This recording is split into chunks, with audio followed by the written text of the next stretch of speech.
We're starting. I do not drink quickly. You're not me. I mean... Although now I'm like, should I get a drink? You've drank with me a lot. You know that I don't drink alcohol quickly. Hey! Hello. Hello. Hello. Dang it. Hi, Joe. How you doing?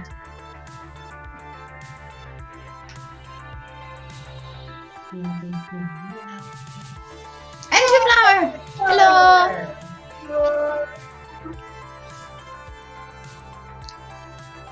Well, you're a lovely person. What? I'm talking to Joe. I said, well, you're a lovely person. Oh. I just said we got a gang.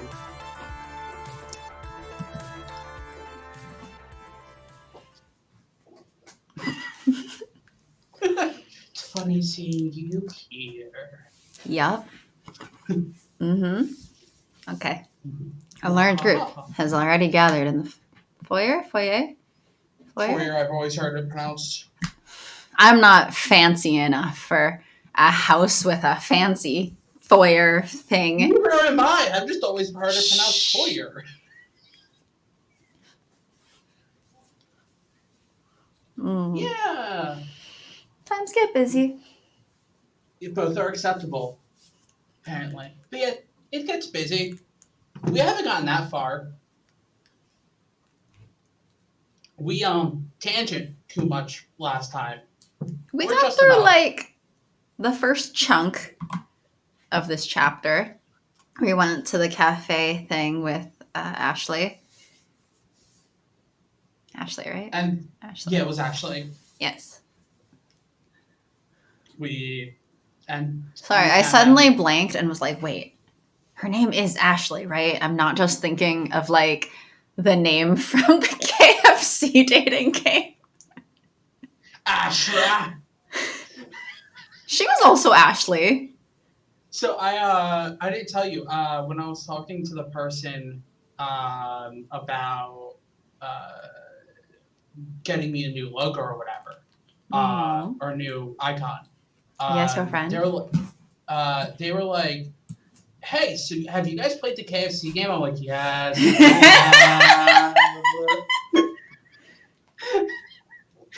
And I remember when it came out, a bunch of friends were like, "You guys better be playing the KFC game eventually." You hated every minute of it. It was hilarious. One of my friends Sighed.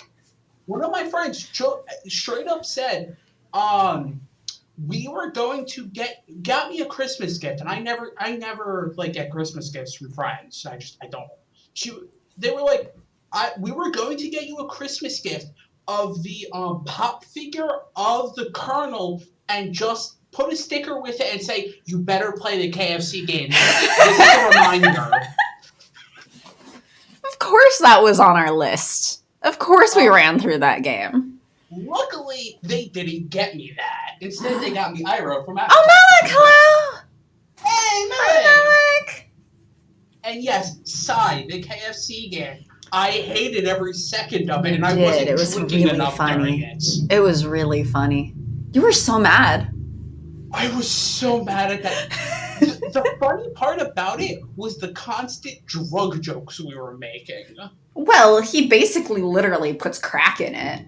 He puts crack in his chicken. There was literally, or no, I think we agreed that it was weed because it said this isn't even legal in some states or something. Yeah. Just a little, a dabbling of marijuana on top. For those 11 herbs and spices. It's an herb. Exactly. Oh my gosh. I try to block that game out of my mind, and then I remember that was only February. Yeah, but in 2020, that's a whole year ago. Yeah, no, it feels like that. Okay, I guess I should restart my line. A large group has already gathered in the foyer of the crumbling estate, but one rushes forward to greet us in a blur as the others pay little mind. Greetings, friends. Oh, hello. They added a 12th herb. lead. Who's doing this? I think we're 2-2 for voices so far in this scene. Yeah. Because you are Francine and Naomi, and I am. Yeah, I guess Francine doesn't seem to talk as much. Maybe. I am Kronk. Yeah. I'm just happy I'm not doing the Kronk voice. Okay, I'll take Hamza.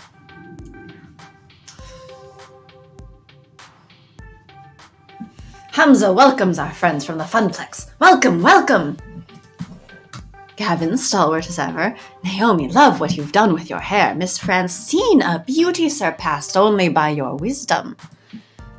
Oh, fresh. And a new player, it seems. Who might you be? Every time. Every flipping time. Flower, you broke him like 10 streams ago. Whoops. Flower constantly is breaking me with the name. It's great. Mm-hmm. The 20 minutes really helped with that. The full name is Mwah. I love the full name. It's so good. Maybe you should read the full name. Crunk Spanklebottom. I see! Greetings to you and yours. I am known as Hamza, seeker of antiquity, finder of things lost, player of games. And welcome to, well, not my home, but a place where Hamza shall provide hospitality regardless. You have no one to blame but yourself. Fair.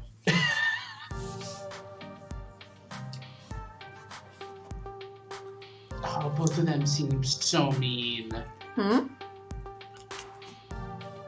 I don't think the second one is as mean. I like the last one only if we read it really dramatically. Will I read it dramatically? Sometimes you read things really dramatically. For fun. I'm with 2 or 3, yeah.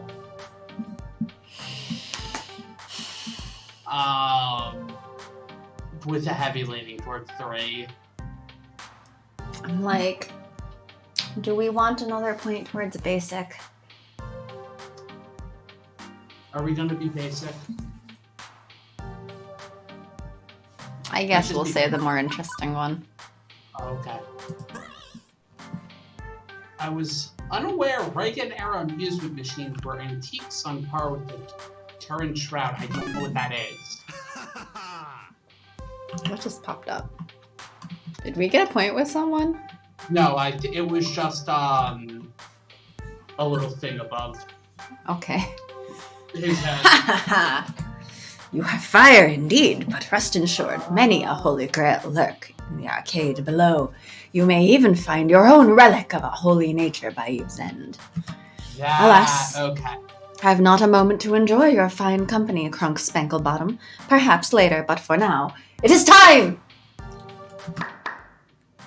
Clapping twice for attention, Hamza rallies the small crowd in the room to begin the proceedings. Friends, companions, long-time allies of the noble art of the arcade, welcome! Welcome to Donnawood. I was gonna say, what was the clapper or whatever?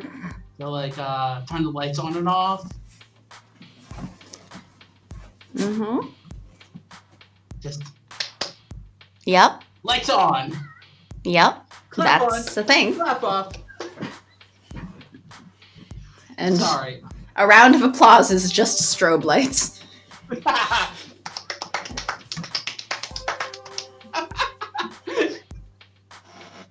Its story begins nearly 30 years ago when legendary pop musician Donna Michaels, singer of such hits as Thrilling and Mama Don't Mope, did a stately pleasure dome degree. Sharky is easily amused, yes. Sharky is easily amused. I say I am an adult that is basically just a 2-year-old. One of these days, one of the 2-year-olds aren't supposed to be drinking. Hold on.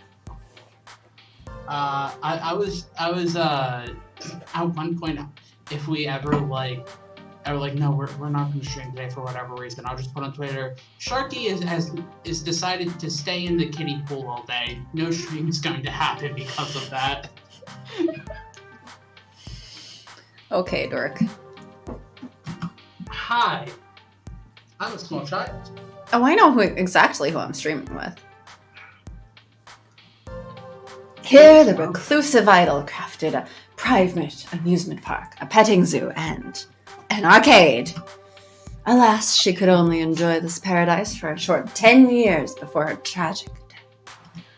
Needless to say, the estate has fallen on hard times ever since. In this year, it shall be torn down to make way for condominiums. Ah, it's always condominiums. Gentrification. But not before we have our say. Friends, those games that Donna Michaels cherished still lurk, one floor below, ready to be rescued from such a terrible fate. It is our moral imperative to do so. I have paid the estate owners a princely sum for the entire lot. Now Hamza parcels them out to you. By all means, browse the collection, see which pieces sing out to you. It is much better than a parking lot. It is much better than a parking lot. Parking lot? Condominiums instead of just a parking lot. Yeah, I guess. But I mean, if there's a condominium, there's probably a parking lot nearby.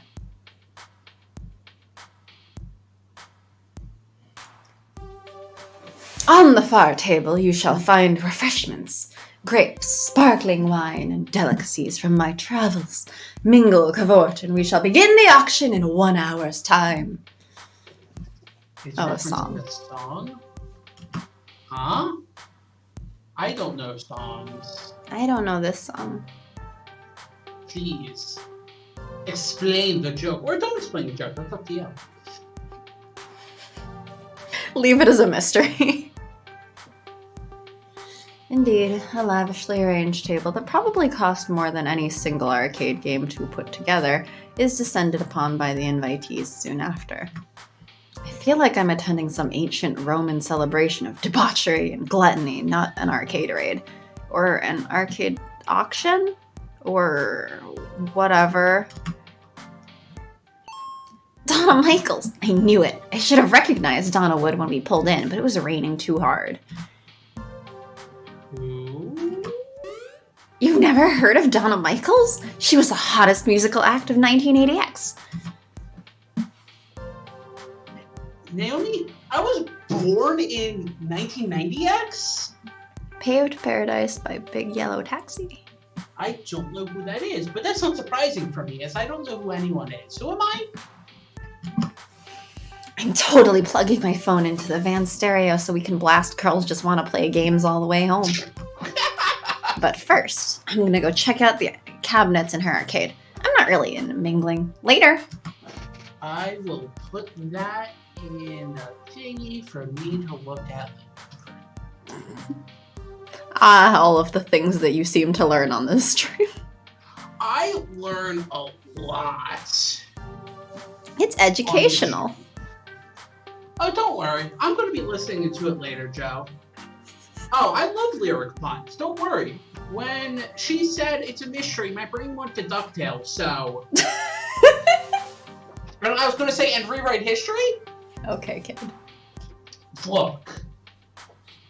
I may want to rewatch DuckTales soon. It's great. Okay, you can do that. She dashes off with all speed, heading for the stairs leading below. Instead of the show I'm watching now. Which is? I decided to give Breaking Bad another try. Oh. I never bothered with that, so I can't speak to that. Some parts are interesting, and then some parts I'm like, why do people like him? He's super abusive. And a lot of other things. And I'm just like, Well, you see, because fandoms are stupid.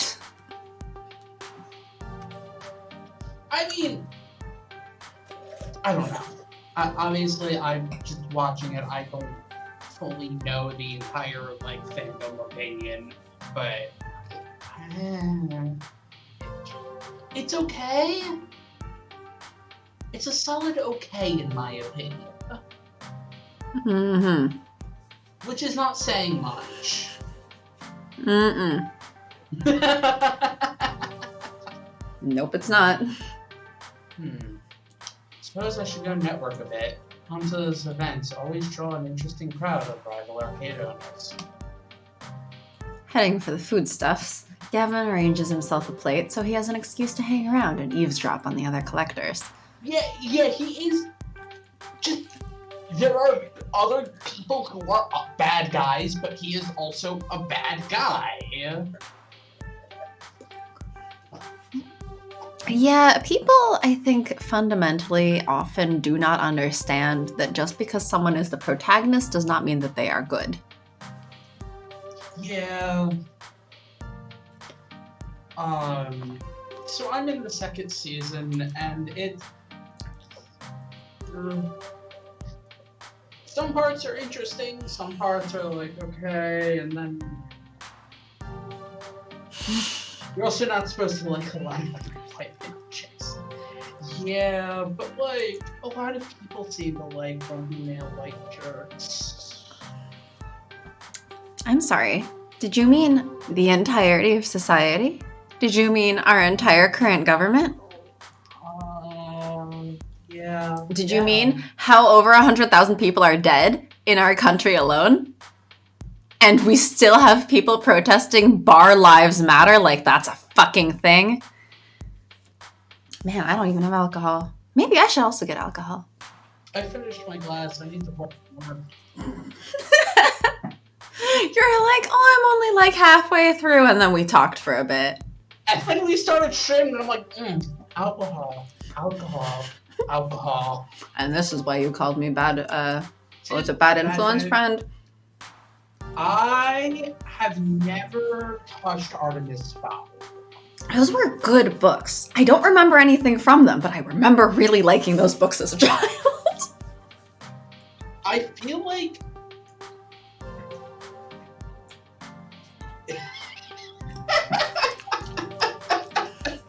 Biff?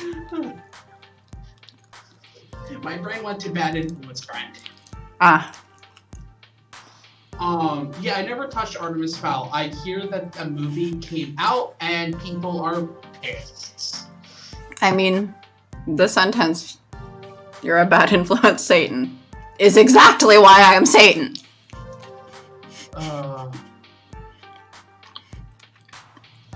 I only got this nickname because Sharky started it by constantly going, "Okay, there's Satan," to things that I would say. So there we go. It's. What is it? You're it. We're playing tag. But how am I supposed to get over there and tap you? Good luck. I also won't let you in because we're supposed to be social distancing. Good luck.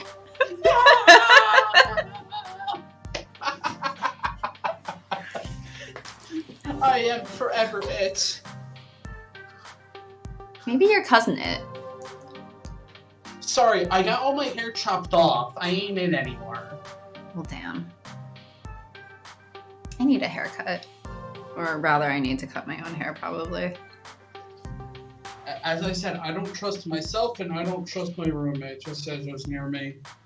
I mean, my hair's long enough at this point that if I cut it badly at the bottom, people still won't be able to see on, like, video call. So it's fine. Yeah. The only person who will see it besides me is, like, my roommate. Mm-hmm.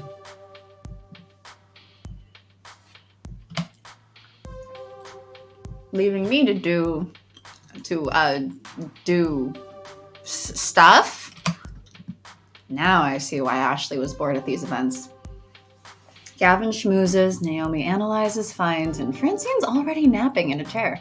I've got nothing to do. Of course she is.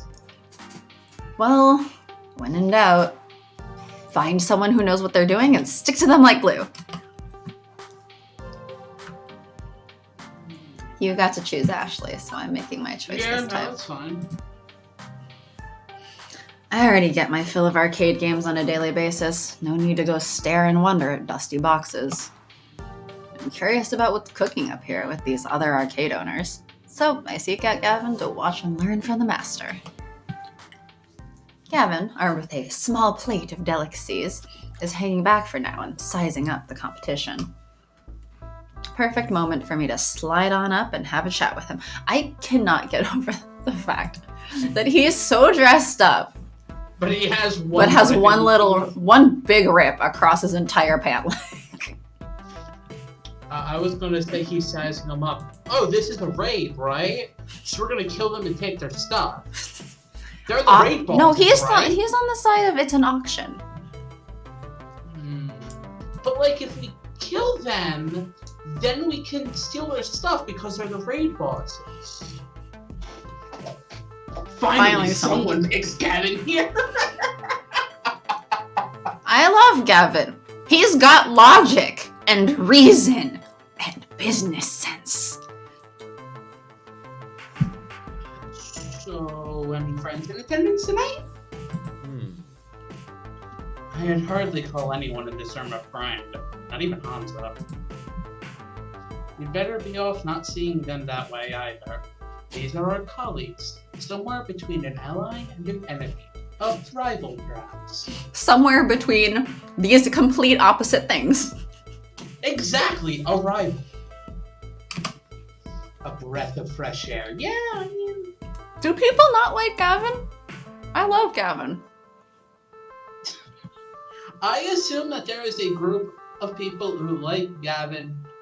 Most of them just don't stream this game. I assume that what I have learned from dating sim fandoms is that people don't like the responsible adult characters. And I don't know why. Actually, I kind of know why, but I also am just like, why? They're great. People who like Toma. You're not supposed to remind me of that when I don't have a drink in front of me. Now I need to go get a drink. This is your fault. This is your fault. Also guess because they want to see what arcade games she's looking at and the funny jokes of arcade game names that you probably stick in there. Schmoozing's also tiring. Well, last stream, Sharky chose Ashley, which means it's my turn to pick the one I like. I am not disagreeing with the choice. I know. I'm just saying. I like Gavin. Naomi's fine. That's a bit of a cold way of looking at it. It's practical. I can't afford to invest any real emotional currency in any of these people when I have to look out after my own. What a roundabout way of being cheesy. I can't afford to invest any emotional currency in these people because I care about you all. Aww. Yeah. I don't know about that. I mean, I like Gavin. He's practical. Although I guess I'm just not as drawn to the super idealistic characters, but I like that about you're him. Not. You're not at all. I like Gavin, and I liked Mason and Hustle Cat. You were drawn exactly and Graves. to the Gavins. Huh? You were drawn exactly to the Gavins. The type of He's an adult. I'm an adult.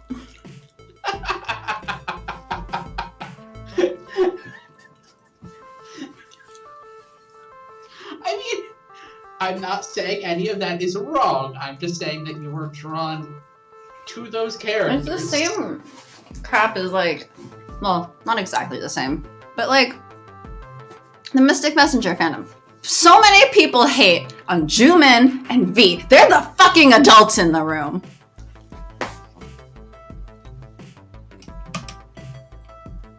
Interesting.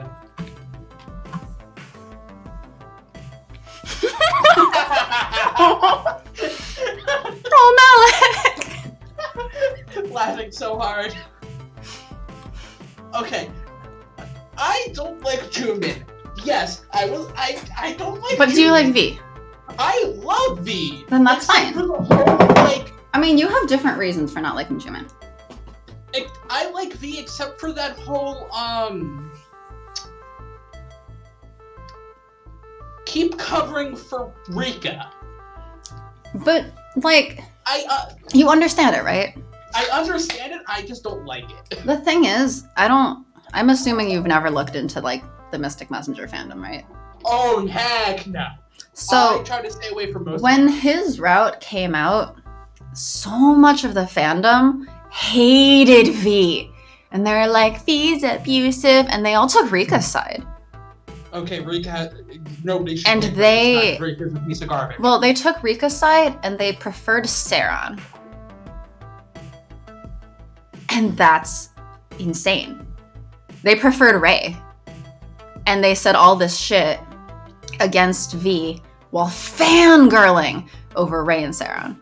And it's just, I'm like, one of these is literally abusive and it's not V. It's not. I never would have gone into V's route or ended V's route and be like, he's abusive. No! Because they took Rey and Rika's word for it without listening to V, without paying attention to any of the flashbacks or whatever. Like, V is not without fault, but that doesn't mean he is at fault. How can I take the word of a cult leader who brainwashes people? Because you just should have listened to her side of the story. She was abused, blah, blah, blah. There's people who literally Brainwashes have people. been called... I mean, look, this is, I think, the reason why Charit's made a Rika backstory. That I'm just like, I did not ask for this. I did not want this. Do not try to justify it away. She's the villain. You can keep her as the villain, God. But a lot of people want to see like a Rika route and Rika redemption and stuff. And I'm just like, she's not the good guy here. But the villains don't need redemption. Look, the game literally goes through all of the times she's been given chances at redemption. She actively chooses not to take them. She actively chooses what she does. Yeah. And I'm sorry to people who don't know what game we're talking about. Yeah. Anyway, so what you need to know is essentially Jumin is seen as a cold businessman, and he's more than that. Gavin might be seen as a cold businessman, but I can already see that he's more than that.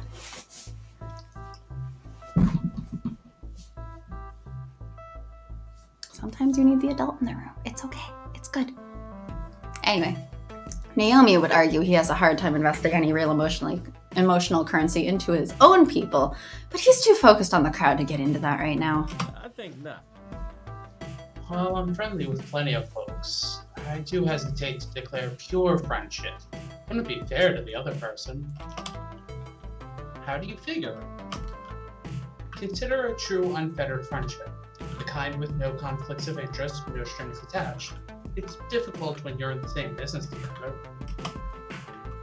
If I'm friends with another arcade owner, I'm liable to make bad business decisions that help out my friend, and vice versa. I wouldn't want to burden them with that. Either I hurt my business and my fellow employees, which would be disastrous, or they hurt theirs to better support me and mine. It's messy. Better to be friendly than friends, for all involved. Now, let's size up our rivals for the auction ahead. I do recognize a few.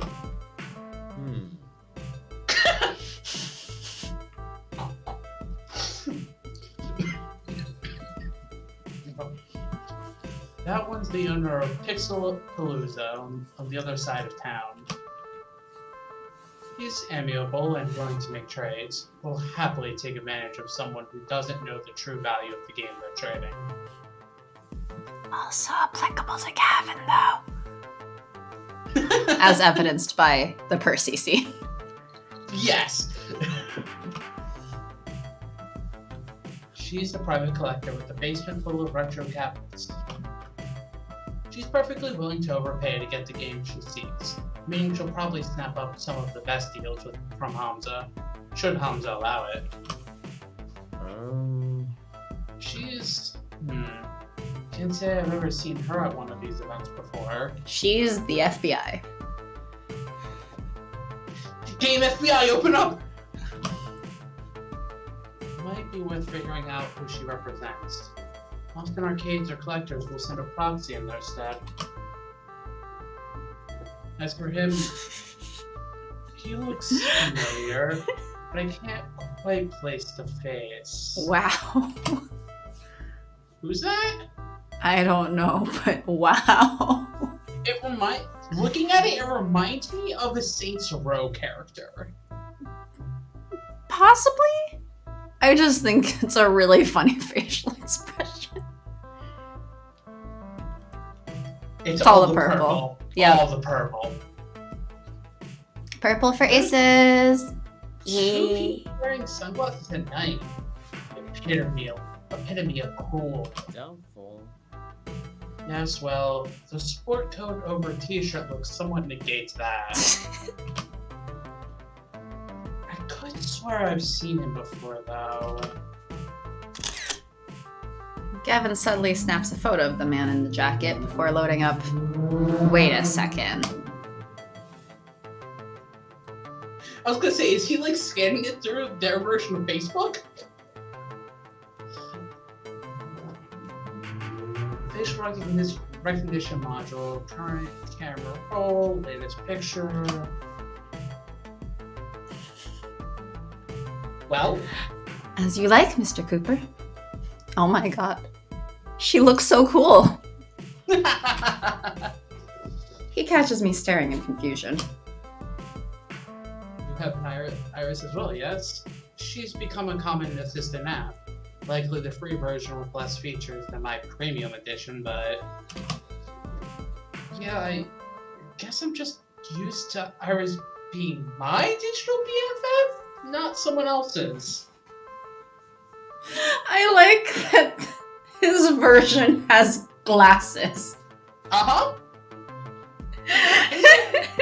That's what happens when you upgrade to premium, is she gains glasses. And better posture, maybe. There was a slightly different outfit, too. Yeah.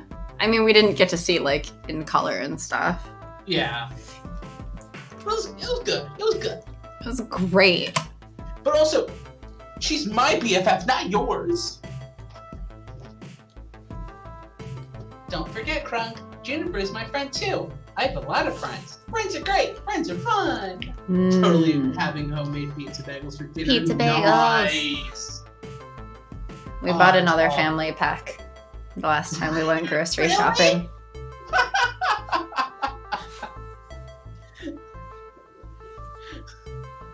Like, I don't think I want a whole crate of pizza bagels like Iris sends. But maybe if they were spaced out so that I gradually got that many, just so I would still have room in my freezer. Ooh, that's nice. Ooh. That actually makes sense. Yeah. And So his Iris has glasses because he wears glasses. It more resembles Gavin. More resembles Gavin.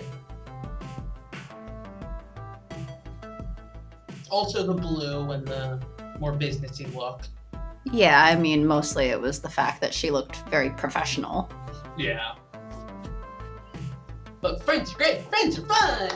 Yeah. Your iris closed, you punk. Not spankle bottom. Yeah, is that bad?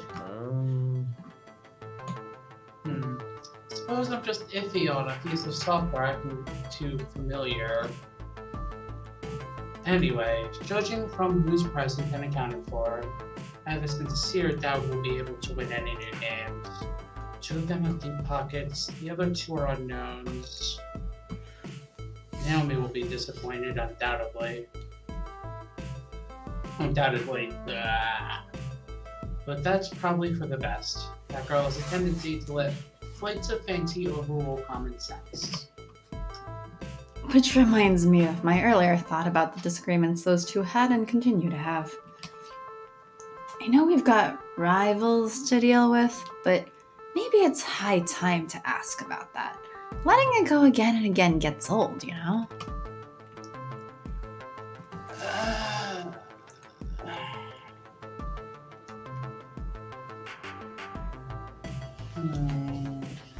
I have my opinion of what we should pick, but I'm also gonna be right back because I want a drink because you reminded me that Toma exists as a character.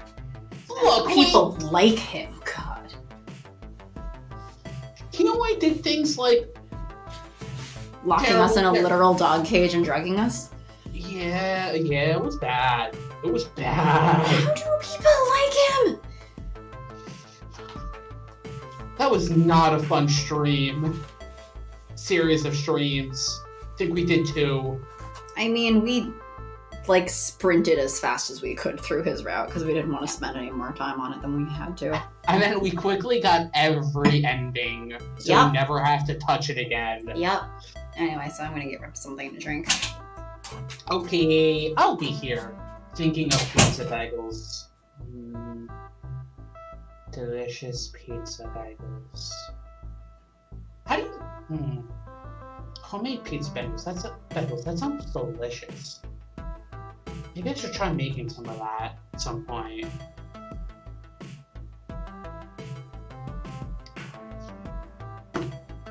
Flower, this game does the best thing that Hustle Cat did to me. Every stream of Hustle Cat, man, I want donuts. Every time we stream this, man, I want pizza bagels.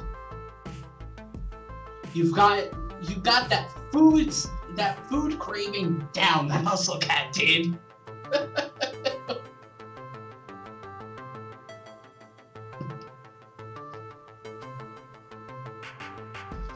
And this is coming from someone who's very much like, oh, what should I eat? I don't really care. I'll just figure out something that's close by. So you did good on that. You did good. It's ironic he's been using pizza bagels as a metaphor for poverty. Oh my gosh.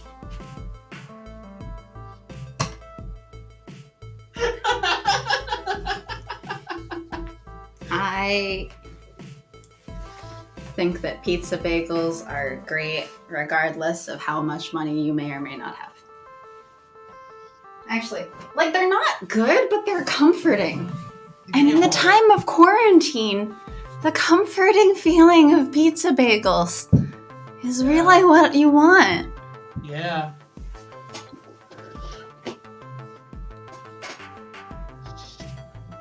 Or at least what I want. So what is the choice that you are leaning towards? The top one. Oh, see, I was leaning towards the second one. No, because 1, that sounds like you're favoring Naomi. And 2, sure. Gavin seems like someone who would appreciate just being blunt. Go for it if you want. Permission to speak freely, sir. Please. Why are you two constantly at each other's throats? It's dumb and makes for an uncomfortable working environment.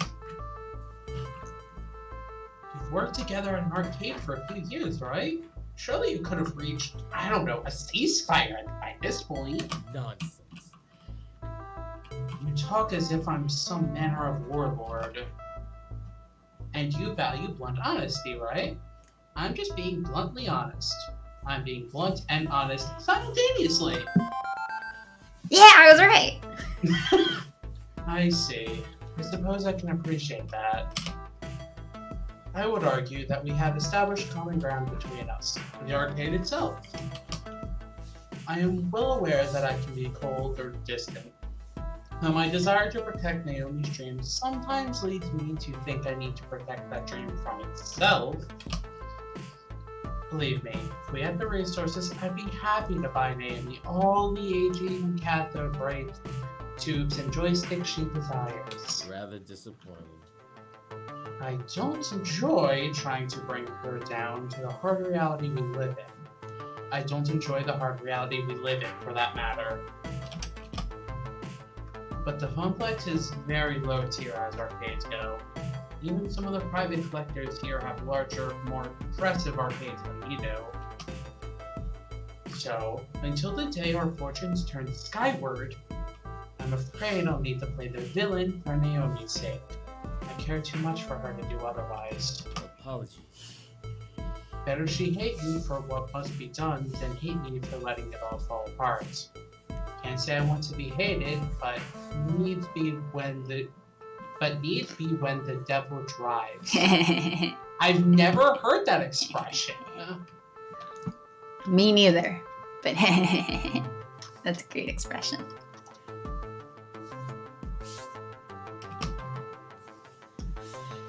Until I can have filet mignon for lunch every day instead of pizza bagels, until my spiritually satisfying job becomes a fiscally satisfying one. No, there's no point harping on that or on Juniper locking me out of a better job. This is the better job. It's up to me to make the most of it.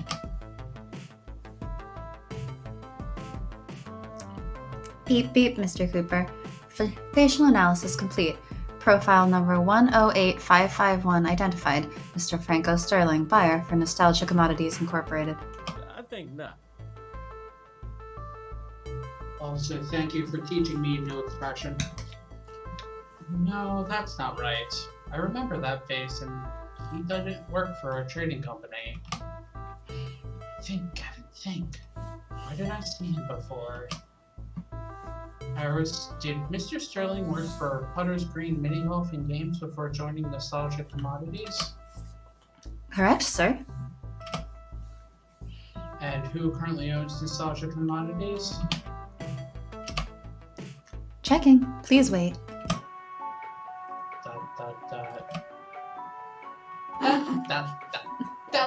His tablet's just playing elevator music while you wait. With the volume up. I love this. This is amazing. Oh, thanks for joining, Malik. Bye. I mean, it is like 9 a.m. for them. Yeah. I'm just happy whenever Malik gets to join. Yeah, that is true. It's pretty hard and it's always a great time. So, do you just stand here or... Scan complete. Nostalgia Commodities is owned by Deco's Palace, LLC. Wait, what? I thought that... Before I can even finish the sentence, Franco Sterling split away from his little mingling circle to come mingle with us. Gavin Cooper, long time no see. How's the strip mall? Still stripping? Indeed. Indeed. Very much so. When we first met, you were a fresh-faced recruit there. Now that there's much fresh faced about the Funplex, eh? Come on, let me pour you a drink. We can talk old times. A drink would be ideal, thank you. So, how's the wife? He rapidly taps out a short message before tucking the tablet under one arm and departing with Mr. Sterling in tow. Crunk, you got mail.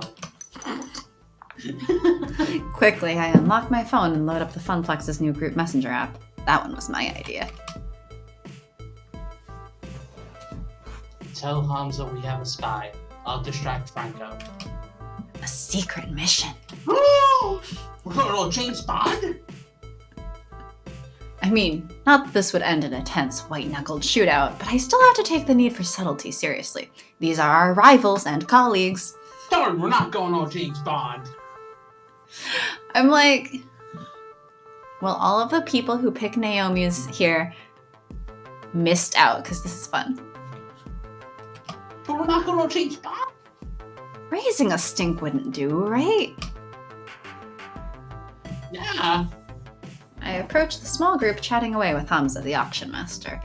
Not ideal, but it'll have to do.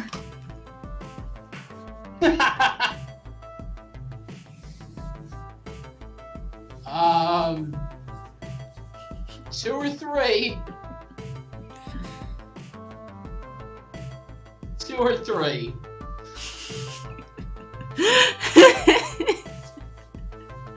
One sounds so fine. But probably 2. Okay, good. Hamza, sir, could I have a word in private? Please, Crunk Spanglebottom, simply call me Hamza. Okay, Hamza, can I have a word in private? As you like. Okay. I like how they just whoosh, Whee! leads me a short ways from the group. From across the room, Gavin offers me a brief nod of approval. Does something vex you, Crunk Spanglebottom? You don't like to sell games to Tico's Palace, right? Absolutely not! It would be an insult to the very nature of games to allow their industrially stamped brand of pseudo-fun to pilfer my holdings. Oh, yeah. No, we are very different on how we approach these things. Oh yeah? Joe, y'all are so different in your approach. I saw that, but are we? Eh. Sounds like it. I mean, I assume if one were going for Gavin in the first place, I mean, true. some would probably just go up to Hamza and be like, yo, Tico Palace here.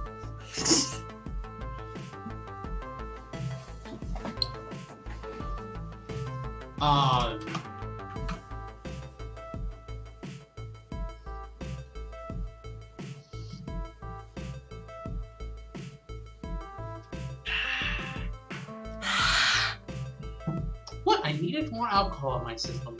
Okay. Okay. See the guy in the sunglasses and the bad jacket?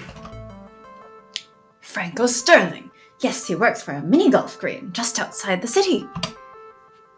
Not anymore. Gavin's got proof he works for Deco. Deco Nami. Oh, it was Deco all along. Eh. Hamza strides out to the middle of the room and claps his hands sharply for attention. Franco Sterling, you will present yourself to Hamza immediately. Something wrong, Hamza? Yes, Hamza has been a fool. He has not been diligent in determining friend from foe. This displeases Hamza. And you, Franco Sterling, are a foe to all hard-working arcades and collectors. You work for Deco. Gavin Cooper has identified you as a minion of the adversary. Oh, so he works for the devil.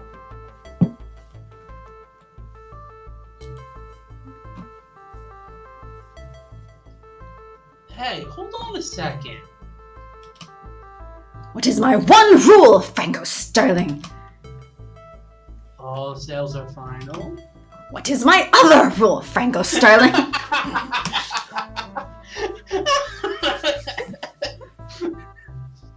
Okay, look. I think you've got Mr. Tico all wrong. He's just a hard-working American businessman who... I mean, the choices you would each make individually rarely line up. You compromise, which is great, but I would be curious what the outcome would be if you played separately. Yeah. I mean, sometimes the choice that looks really fun is still not the one I'm gonna pick. Because... It's the sort of guy to buy Helena. Hello, as Satan, I will not allow this. So he's Jeff Bezos, got it. You know what? Am I wrong? That's exactly what that sounds like. No, we are very different in what answers we would choose, but that's why I think, like, that's why I've been basically saying I'm between these two some of the times, is because more than likely we're going to both be like, yeah, let's probably go with that one. Yeah, I mean, we'd like to be reasonable about it. Yeah. But then there are times where we're just like, no, screw you, this choice is better.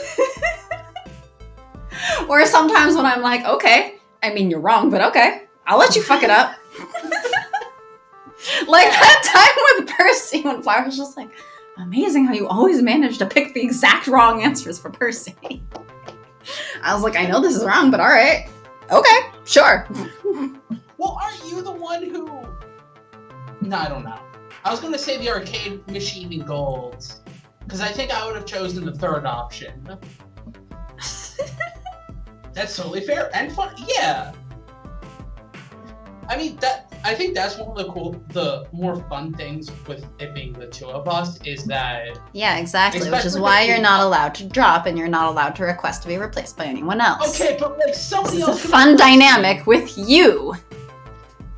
Somebody else could replace me. It's a possibility. Nope. Do not negate that there's a possibility that I Nope. could be replaced and the dynamic could exist. Nope. Nope, it wouldn't. I mean, it also helps that we've known each other for a while. Oh God, don't remind me. That's bizarre to think about. Remember, you're here forever. That just reminds me of the picture from The Simpsons, which I've never seen The Simpsons. Isn't that the point? Well, he covers it up and it says "Do it for her." Yeah. I know. But I've never seen The Simpsons, so I don't know anything about it. All I know is that picture. Yes, Again, it's it's Sharky and Satan show featuring guests, which necessarily sure. requires that Sharky remains. How many? Okay, but like, couldn't there be another Sharky? There are more Sharkies than me out there in the world. Okay, but are there more ace Sharkies? Maybe. Who would do silly voices on dating sims? Maybe. Find me one. Find me another Sharky who is ace and will do dating sims on this channel No. with me. No! And who will put up with me, jeez. Okay, so we got Jeff Bezos and a minion of Bezos. You dare invoke the wrath of Hamza? Who would see the entire industry devolve into a series of children's casinos, spitting out tickets at the pull of a slot machine lever. He has no love of games. The only thing he loves is green, and I am not describing the terrible salads in his family restaurants. I don't think Bezos has family restaurants yet. Begone! Begone from Hamza's sight immediately, Franco Sterling! No, Bezos has Amazon Go, where you go in and he's just eliminated cashiers, basically, with AI. Now this is just reminding me that I was watching the game Tacoma today, which a big part of that is not making everything AI. Well, the way it works is like you go in, you put things in your bag or whatever, and you just walk out. And then from all of the cameras around the store, it's supposed to like be able to tell. Was it the only reason? Maybe. Is it a bad thing? No. Oh, that's not a bad thing at all. I've been to Dave & Buster's about 3 times, and all the time was actually mostly because it was a close thing to hang out with a friend and drink alcohol. Yeah, I feel like the best thing about Dave & Buster's is actually just going there to drink and maybe eat. Yeah, no, that's literally mostly I would do at Dave & Buster's. Mostly just drink. Yeah. We went to Dave and Buster's after that one movie. Oh, Remember was that? where we went? Yeah, that's where we went, I think. All I remember was I didn't eat. Did I even have a drink? I think you drank, because I drank for sure. I know. Because I was mad at that movie. I know you drank after that movie. I wanted to drink a lot, even though we still had to take a bus back to our city. All I remember was that bus made me sick. Made me sick too, because they kept stopping and starting and stopping and starting and stopping and starting.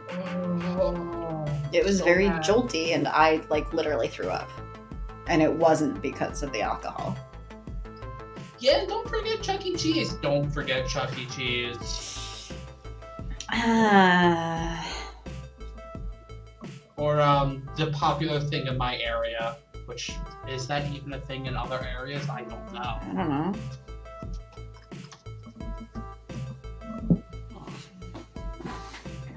Let's say.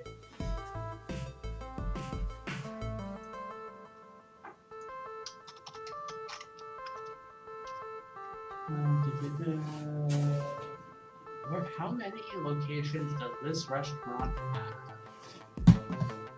have? Nope, it's only in my area. Okay. Well, I guess you're not saying it then.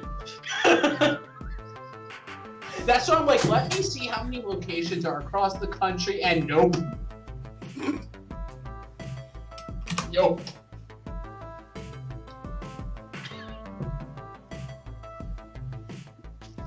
Starling casts an angry look my way, and at Gavin, the one who fingered him. Well, thanks for screwing us both over, Gavin.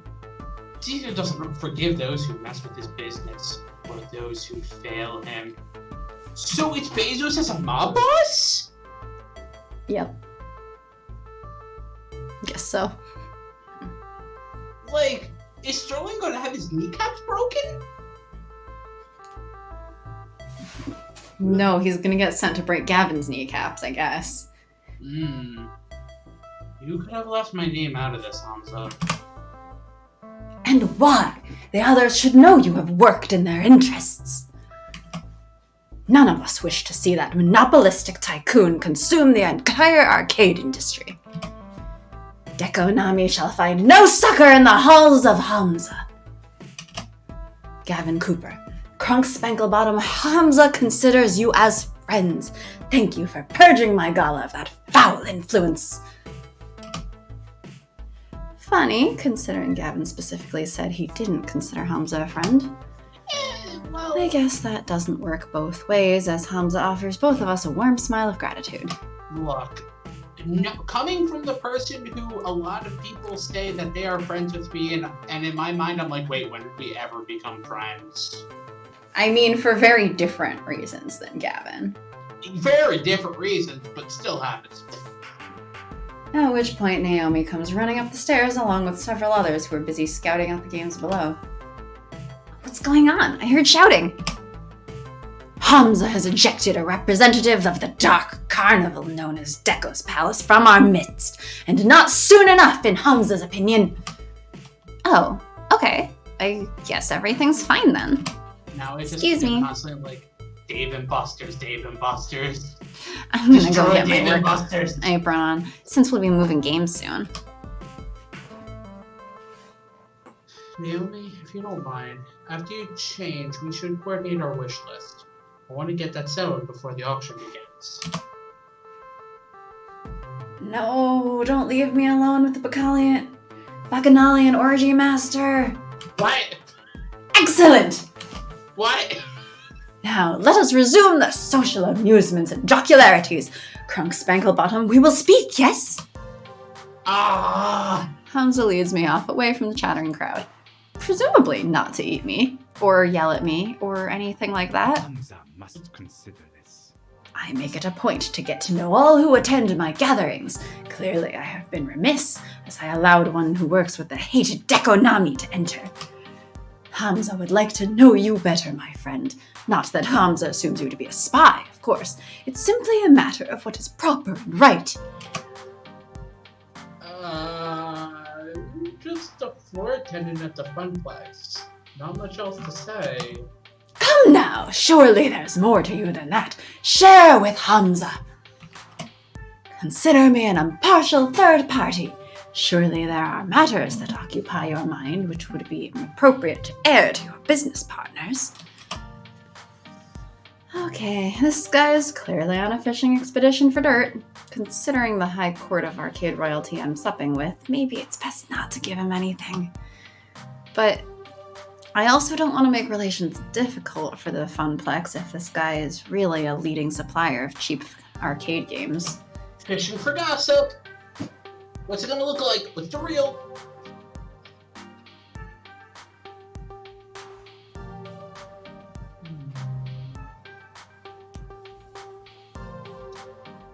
Part of me wants to go with the jokey first answer.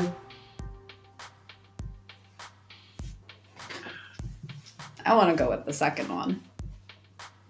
You want to be honest? Yeah, I mean, if we're gonna be honest with anyone, I don't think that I've had a long run of bad luck is really dirt for him to use against anyone. It's just the truth. It's just honest, and I think he comes across as someone who would not try to take advantage of someone honestly saying I've had a long run of bad luck. I would hope not. He seems to consider everyone here like family or like close friends, essentially. Yeah. And it seems like he would love for us to reciprocate that. Yeah. Isn't it that you have to get an invitation? Yeah, exactly. So you have to be you have to be buddy with him. Yeah. Okay. Which is its own discussion in and of itself, I guess. But I think that it doesn't seem like it'd be a bad thing, to be honest with him. I won't bore you with the whole story. But the TLDR is that my family's had a curse of foul luck for quite a few years. Moving from city to city, job to job. After I left home, I couldn't find stable work. Not until the Funplex, I guess. I'm determined to make this work, but I'll admit, I'm in a vulnerable position. It's not exactly a jet-setting executive role. Hamza agrees. Ah, yes, I see the dilemma you face. I have seen it many times before, in fact, including firsthand. Yes, I have known hardship. We all have in the course of events. You are not alone in that condition, Crunk Spinklebottom. Hamza began as a mere urban explorer and hunter of rare objects for a wealthy buyer in Dubai. You see, many debts pursued me, and in return for this assistance in paying them, I stocked the arcade of his dreams. In time, my patron released me entirely from the woes of debt. They were difficult years, productive years to be certain, and throughout them, Hamza learned to use the mystique of being Hamza to better achieve his goals. Now I stand before you with power, and with hard-earned respect for power. I leveraged it to ensure that those who respect games as I do can enjoy them, even if they lack coin. But yes, I have known hardship. We all have in the course of events. You are not alone in that condition, my friend. Okay, so how do I get out of that condition? Do I need to indebt myself to a wealthy prince or something too? No. You need the will to dream and the will to work. No risk, no reward. The will to make the trade-offs that will bring you closer to your ambitions. Francine was mentioning something about that earlier. Wisdom and beauty, that is, Francine. I'm trying not to make trade-offs, though. Not to settle. My parents, they gave up on so much just to barely scrape by. Ah, that is the puzzle, is it not? What to trade? Allow me to regale you with a story. What? Hmm? What? No. Hamza makes a sweeping gesture to the beautiful ruin of the Donnawood mansion, and to an oil painting hanging on the wall. At one time, Donna Michaels was a star on the rise. She had all she could ever desire and indulged in her desires all day long. But so indulgent was she that she failed to maintain the work that brought her there. After her second album didn't meet expectations, she lost interest. For years she lurked in these walls as a recluse, playing games for hours and hours. Hours and hours and hours and hours. Rumor has it that she was found dead within her beloved arcade, hand still wrapped around a glowing joystick. She starved to death, lost in a game. Oof. I'd say that's ridiculous, but I've seen Percy play for hours and hours at a time. And hours and hours. And now her lost and aimless spirit haunts this very place, adrift as a ghost in the machine.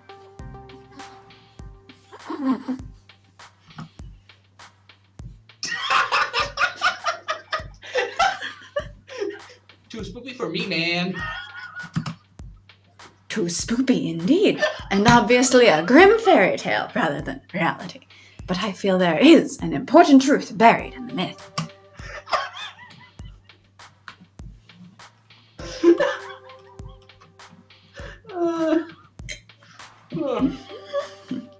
This whole story, too spoopy for me, man. Exactly. It was just like, oh, man, that too spooky for me. I ask you, was Donna's life spiritually satisfying? She didn't need to make any more albums. She wanted for nothing and had everything. You could even say she died doing what she loved, playing games. Spoop! Oh, we're getting ready for the spook. Nice.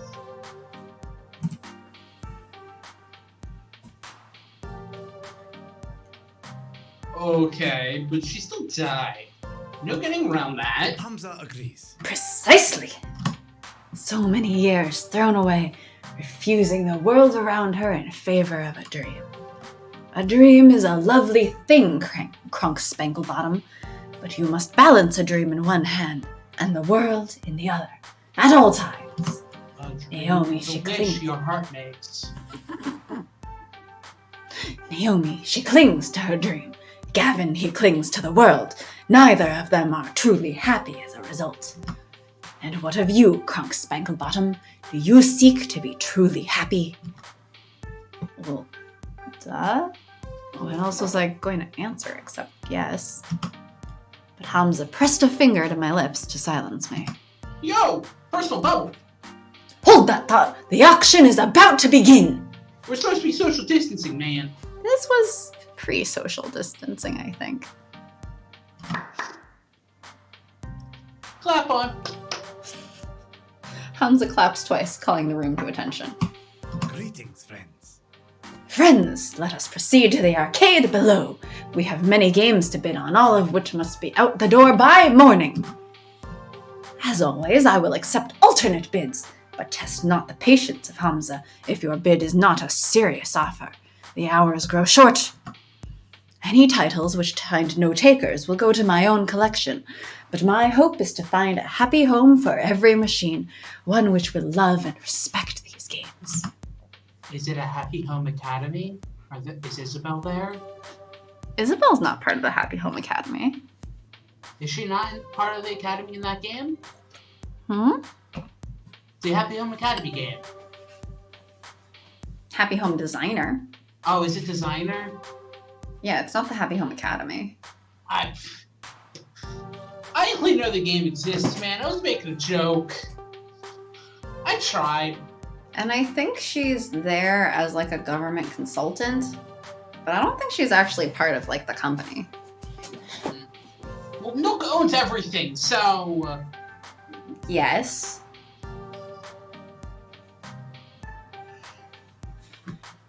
He motions for me in particular to follow as the group files downstairs. Oh, no! You lose! Good day, sir!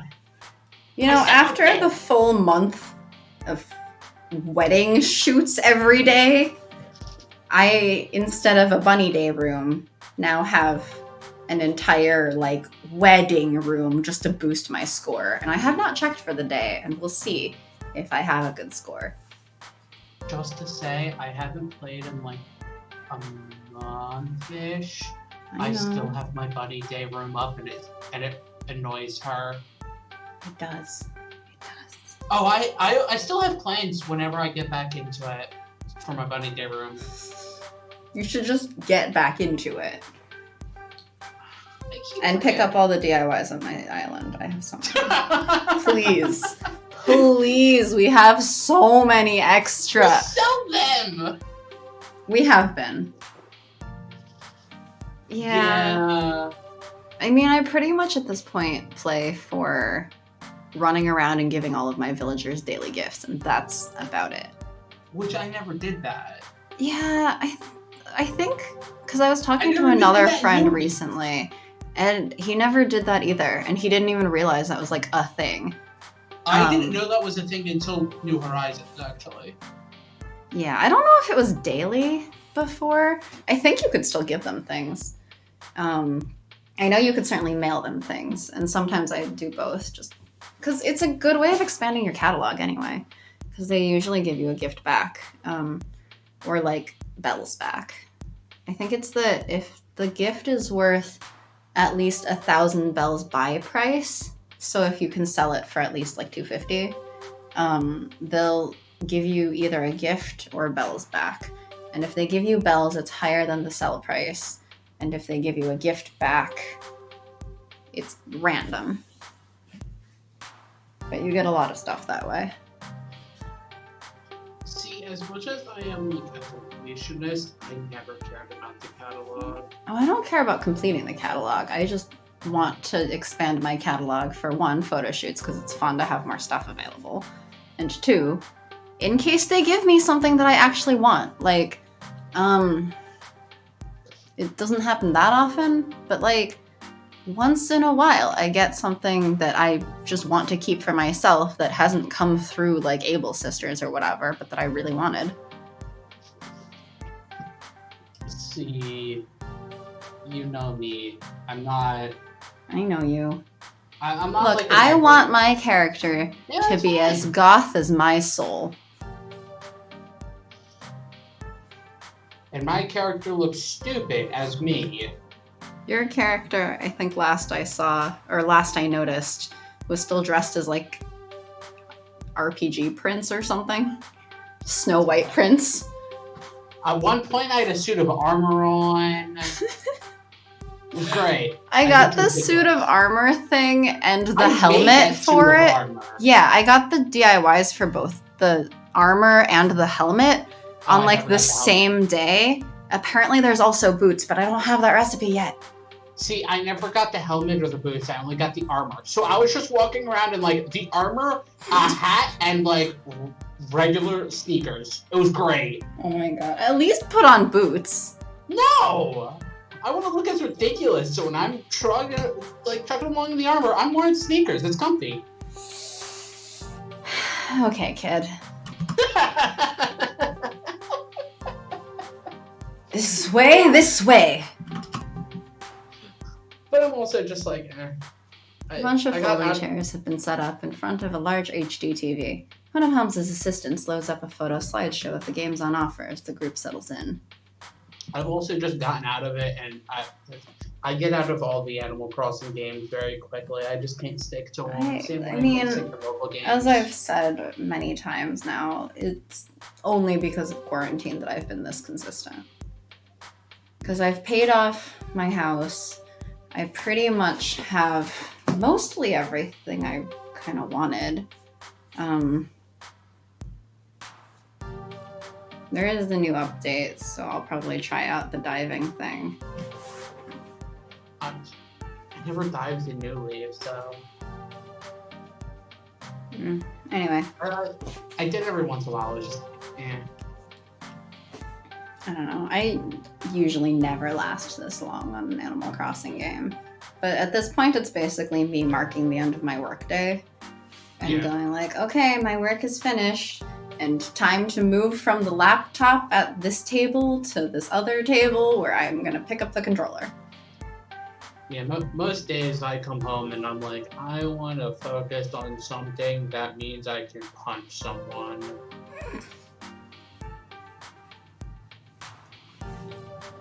So I get a lot of that done. Get a lot of punching people done.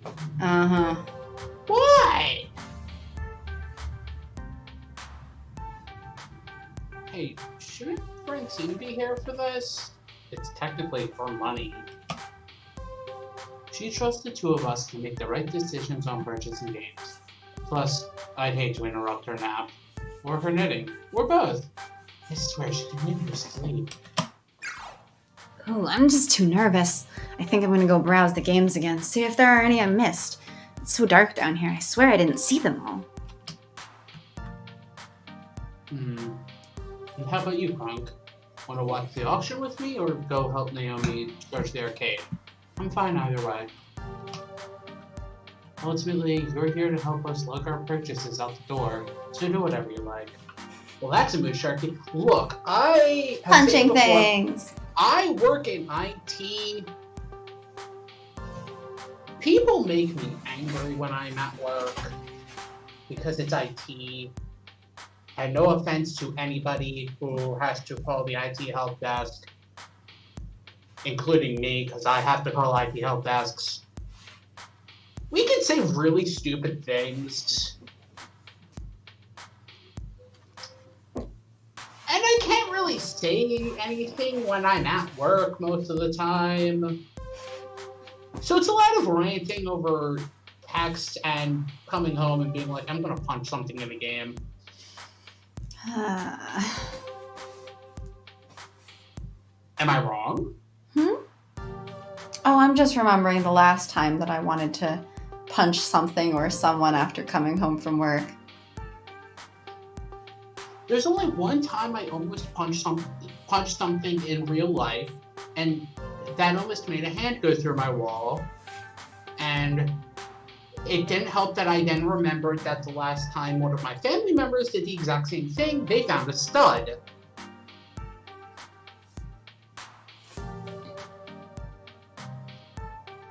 I think the last time I wanted to punch something after getting home from work was because someone was sexist. You cut out. I'll leave it there. Yeah, okay. I'm just not gonna go back and say that again. Okay. Anyway, we evened out a... Ooh. Oh no. That sounds... Health insurance call center sounds like a rough time. That sounds like a really rough time. Well, because in the first place, people... Like, IT, sometimes it's like, people are stupid. Sometimes? A lot of times. Okay. People are stupid. You say this like I didn't also work IT at one point. Oh yeah, you did. I know. But like, health insurance, I'm assuming in the US, is so fucked that like, it's so confusing that everyone becomes that stupid person. Yeah, I've been that stupid person because I'm like, I don't understand. I got this bill and I don't understand how to pay it. Yeah.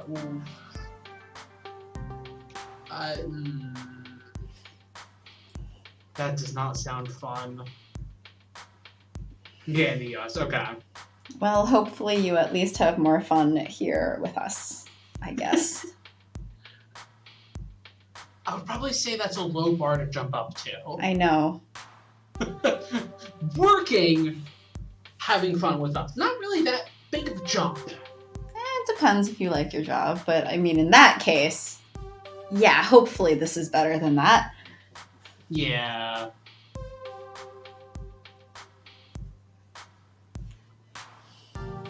Absolutely. That's good that you have fun with us. Thanks. I think...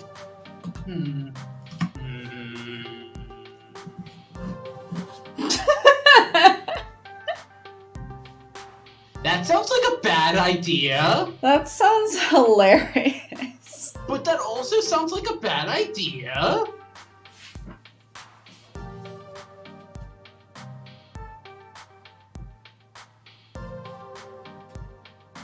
I don't trust Crunk with the paddle. I don't think Gavin would let Crunk wave the paddle around unless it was actually them trying to bid. Whee! 1 million for this game. Why? Crunk is fired. Crunk is fired forever. The end. End game. Game over. You lose, sir. Good day. I mean, I could go with either, but you know what I'll lean towards. I know. Technically, we also need points with her. Well, technically we don't need points with anyone. But technically, yes, she has lower points right now. Yes. I mean, okay, at each of these branches, we'll just keep swapping off. Does that sound fine? You skipped. At each of these, like, pick between characters branches. We'll switch. Yeah, we'll just swap off between whoever we prefer. That works perfectly. Assuming it's not only the ones that you like or only the ones that I like. That would be hilarious. In the first place, I'm like, Gavin's my favorite so far. Doesn't surprise me. Percy's okay. Queen Bee is fun. Depends if you're romancing anyone. Well, we already chose no romance, so... We chose we're friending. We don't need points with anyone. We are friending everyone.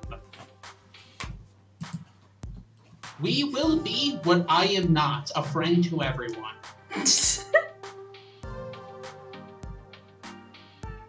Yes? Do you have any comments?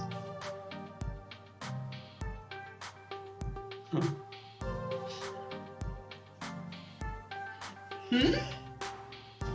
Oh, sorry, I was examining my split ends. What? Oh, then yeah, do whatever. Yeah, this is just hey, let's get to know people. Because it's good to know the people before, like, we want to date them. At least in my opinion. Pretty much. That's my opinion. It's hard to see you. It's hard to see your way now that the sun's going down. Naomi might get lost. And on that note, here's a shout out of support for demisexuality and demi-romanticism. Technically, the sun's been blocked by clouds all afternoon. Still a factual statement. As you like, try to dissuade her from dropping more items into the wish list, if you can. Right. Now to find Naomi. Oh no, we're gonna get lost. Without the roaming crowd of arcade collectors actively roaming, this place actually feels super empty and super dark and super creepy. Ooh. By the time I actually locate her, I can't even see the auction. I'm deep in the virtual woods. And there she is, staring into a darkened corner. She's possessed by the ghost of Donna Michaels, isn't she? I'm about to get spooked. I'm about to get spooked so hard. Oh, Crunk! Look! Instead of tearing my skin off and shrieking like a banshee, Naomi just points to the exposed back of an arcade game, old wood having rotted away years ago. And inside, nestled beneath the circuits and monitor tubes, is a sleepy mother cat with several sleepy kittens. Reminder, I'm happy we don't do horror games on this. I mean, we did Doki Doki the one time for Halloween. Well, that was like 4 hours of Doki Doki. Oh my god. that was a lot of Doki Doki. Yeah. And we only got through like a third of it. We got through the first section. Yeah, but that first section Is only like the longest of them. Yeah. I feel like Bernie needs to post a picture of this to the internet. Yeah, I already took care of that. Oh, okay. As long as somebody did it. The cabinets back here have a lot of water damage and wood rot. I guess this kitty and her family took shelter some time ago. But someone's gonna buy this game soon, and then they won't have a home anymore. Well, even if nobody buys it, it's going to Hamza, so... I didn't think you'd be a cat person. Or a people person, for that matter. I mean, you should be more of as a game person. So you'd give your games cute names and train them and have way too many of them in one apartment that is healthy. Hey, I'm not that game obsessed. Well, okay, maybe I am, but as much as I'd love to save the game these cats call home, the cats are more important than any silly arcade game. It's true. Despite claiming to be antsy around strangers, she's been nothing but friendly to me, even giving me her lunch the first day I got here. And as much as folks in the arcade consider her to be a bit game-obsessed, there's clearly more to Naomi than being a one-note otaku. We've got to do something for the kitties. So, what should we do? Buy the game, maybe? Then you could save both of them. Tempting, but I'm already pushing my luck with my wish list. I can't add a game we don't need just to save these cats. Didn't Gavin also say try to make her not add to wish list? Yes. Good job, Crunk. Take them to an animal shelter. Adopt them. For now, we need to move them.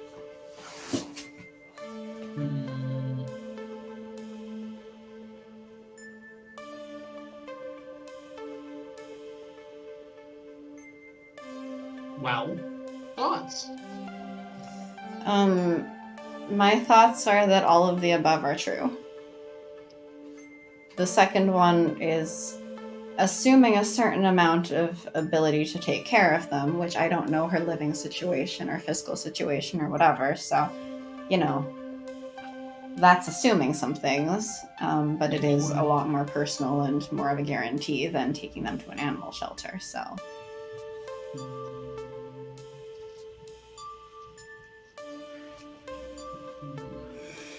And instead, I'm going to play with my own cats while you decide. Gosh dang it! Nah! Ow! Actually, they're just sleepy right now.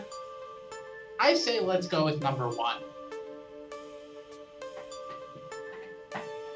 Don't know if that's the right choice, but it's the choice I'm making. We can't care for a bunch of cats, but the specialist said a humane shelter can handle this. Hey, yeah, that's a great idea. I mean, I'd love a pet, but that would give them the best chance to survive after being moved from their home. But where would we take them? What shelter? And how do we safely move them? Oh, I don't know. I don't want to mess this up. What do we do? What do we do? Naomi, we have the internet. Oh, right.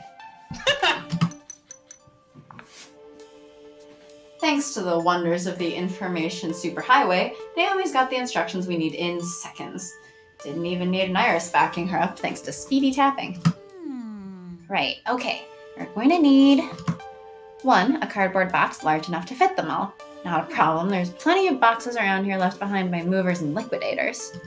2, to avoid being scratched up, heavy gloves. No problem. I brought a pair from the Funplex. I was expecting to use them to haul giant wooden game cabinets around. 3, some food for the trip. They had turkey up at the buffet table, right? Just basic breast meat should work. Water, too. Lastly, we need bedding of some sort to line the box. A blanket or something. Yeah, responsibilities. I wouldn't trust, the curtains or anything in this crappy old house. Could have bugs or worse. I might know where we can get a blanket upstairs. Right. Pass me your gloves. I'll get the box. You go grab the food and the blanket. It's Operation Kitty Rescue. Go! Right. It's up to me now. For the sake of a bunch of absolutely adorable little fuzz muffins, I must accomplish my sacred goals. Gavin and the auction can wait. It's go time. I do not agree with that statement, but sure. Nothing. Scooping up the roast bird in water, that's the easy part. Plenty of pickings left over, even after ravenous arcade owners descended upon this buffet. As for the blanket, well... we conveniently have access to one of those lying in Francine's lap, her knitting now complete as she snoozes away. I'm reasonably certain she wouldn't mind me appropriating this for the sake of some cuddly little kittens, right?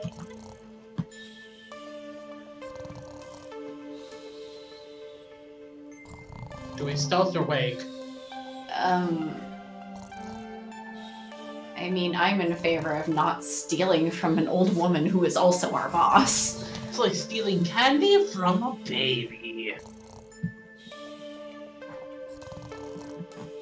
I'm in favor of not stealing from an old woman who is also our boss. Then wake her up. Okay, I can't just steal that blanket she's been knitting for days. I hate to interrupt her rest, but this is for the best. I nudge her very, very lightly. And now you have a knitting needle stabbed in your eye. Yep, she was actually a secret agent spy in another life. Exactly. Miss Francine?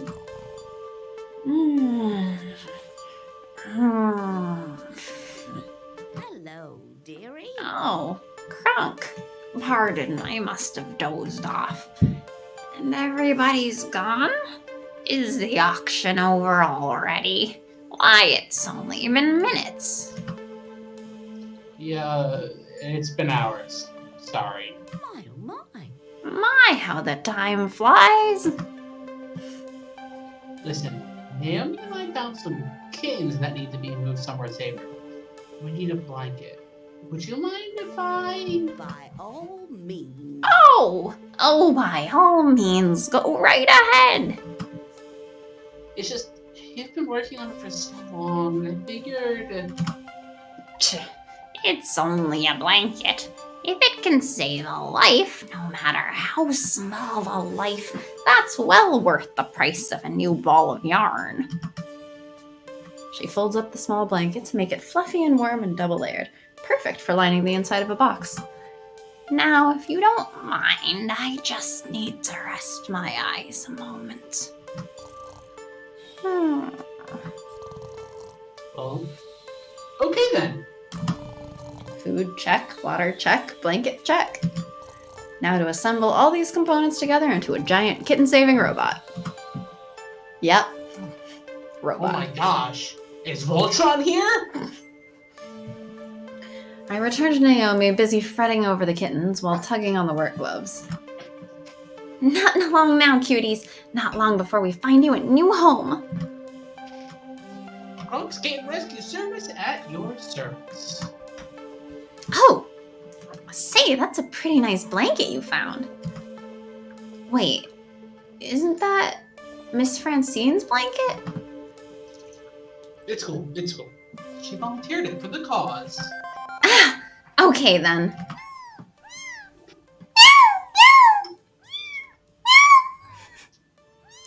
I hope the sounds just keep going.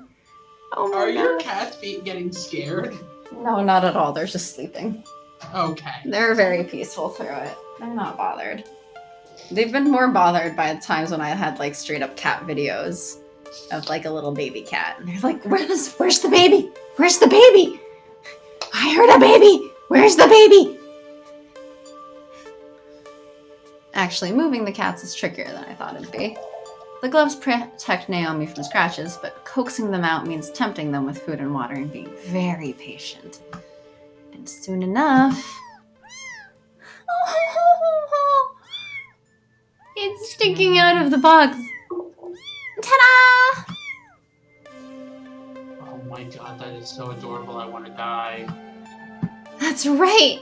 Did you hear that, kids? You're so adorable. Crunk wants to die. Weird.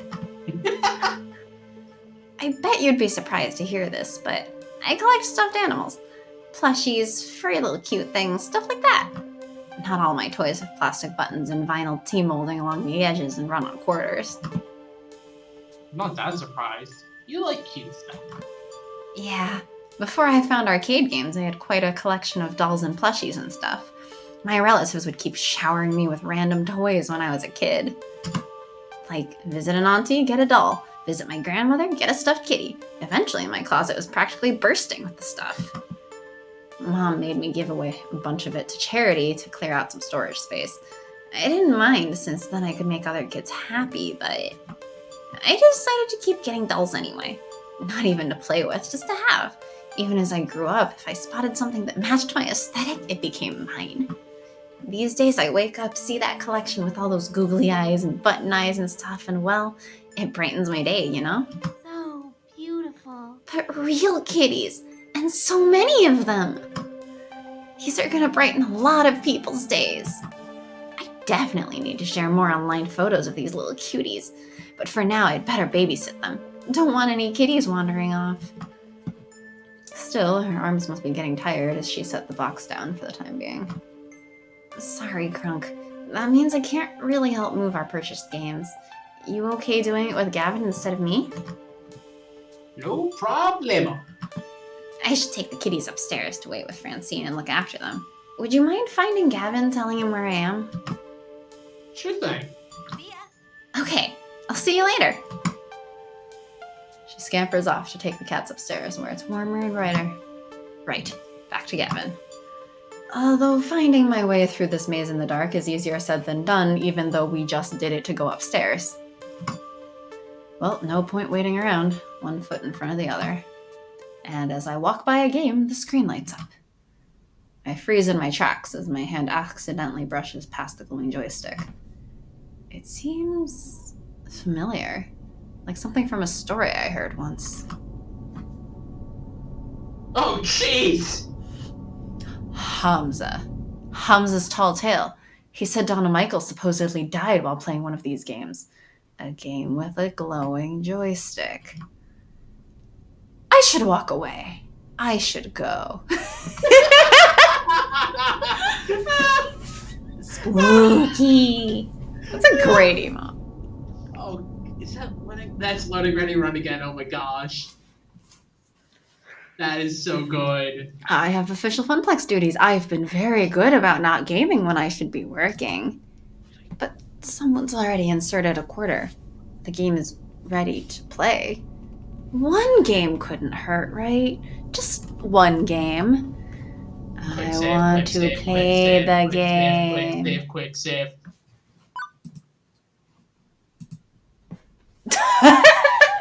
I wasn't expecting that, which is why I said quick save. I figured there'd be an actual choice. So we're gonna play the game, we're gonna play the game, we're gonna play the game. I don't know, you tell me which one. Probably play the game. I don't like the play the game option. Sounds too spoopy. I like play the game. Yep. Okay. My hands wrap around the stick as my eyes drink in the colored lights swirling on the screen. Oh, are you actually gonna play?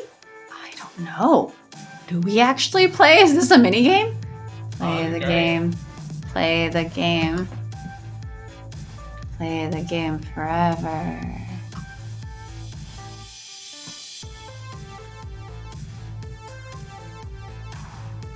Polybius, copyright 1980X. Sinislatin? I don't know. Game start! This isn't real. It can't be real. I'm in there. That's me. It's just a game. Mario. Just a game I have to play forever. None of this is real. Level 01, the Harpy. Round, start. There you are! I've been worried sick! What are you doing? Out here touching strange joysticks, meeting strange people, getting into trouble? You need to stay safe, Crunk. Trust me. Believe in me. I can help you find your dreams. All you have to do is everything I tell you to do. You depend on me. You need me. And you'll always depend on me. Always need me. I'll see to it by making sure I control everything in your life for your own good. Harpy used overprotective. It's super effective. This isn't Okusan using wing attack? That hurt. It really hurt. I'll hide the truth from you. I'll keep you away from every chance you have to better yourself. I won't let you leave me. You'll always need me. It's not real. It's not real. Harpy used yandere. It's super terrifying. I don't know what that is. Have you ever heard the term tsundere? I vaguely know the term, and I say vaguely strongly. I know that's a term, and I know it's a thing. But I'm I don't not- understand it. I don't have exact definitions, but I believe that tsundere is like the kind of character that likes you, but like won't admit it, so they're like, I don't like you, stupid. And then I believe yandere is that, but a lot more violent. Like straight up murderous. Ow! Juniper, stop it, please! You agreed I was right to hide that job opportunity at my office from you. I was right. Everything is fine. You'll never doubt me again, right? And if you do, I'll beat you until you understand. The game. I have to win the game. I get this feeling that if I don't win, I'll never get out of here. Something's wrong. I know Juniper's not a control freak. This isn't like her. Current health 100%. Action. Oh my gosh. Summon a cleric.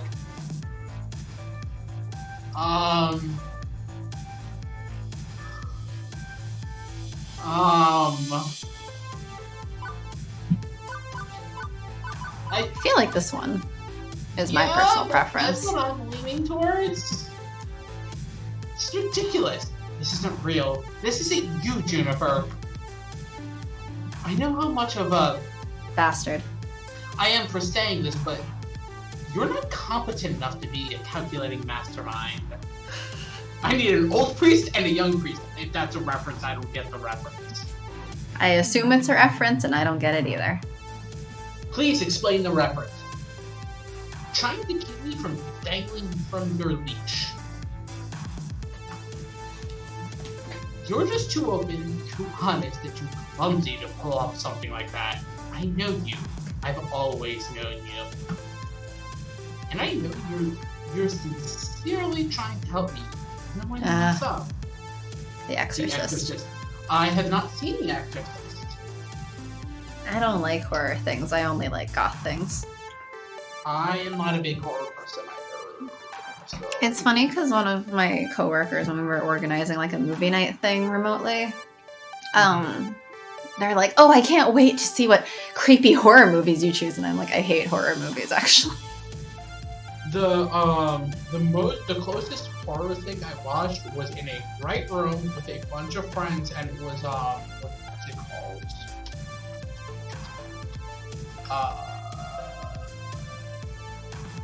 Marble Hornets. What, Murder Hornets? No, Marble Hornets. It was Murder Hornets. It's a YouTube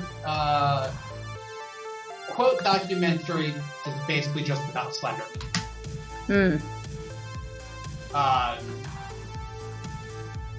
Which, for 90% of that, wasn't really terrifying. It was just, oh, that's kind of unsettling. So I was in a room with a bunch of friends that wasn't that bad. That's the closest to horror I've ever gotten. Player used harsh truth. It's super honest. No! Wow. You murdered me! I'm sorry. I'm so sorry, Krunk. Oh, she has You're right. I just wanted to help you smile again. I made a mistake, but it wasn't to keep you under my thumb or anything like that. Jennifer, I'm smiling. It's okay. Are you? Are you smiling? No, we're actually not smiling, but it's fine. This is fine. I'm gonna make this work. It's hard work, but I'm going to make my dream come true. Good. I'm so glad to hear it. Good old Juniper. A kind heart, as always. Okay, I can do this. I can handle this. How much? Level 02, the Shade. Round start. How much shade is? Oh no! So much shade gonna be thrown. This is all your fault. Nope, I officially can't handle this.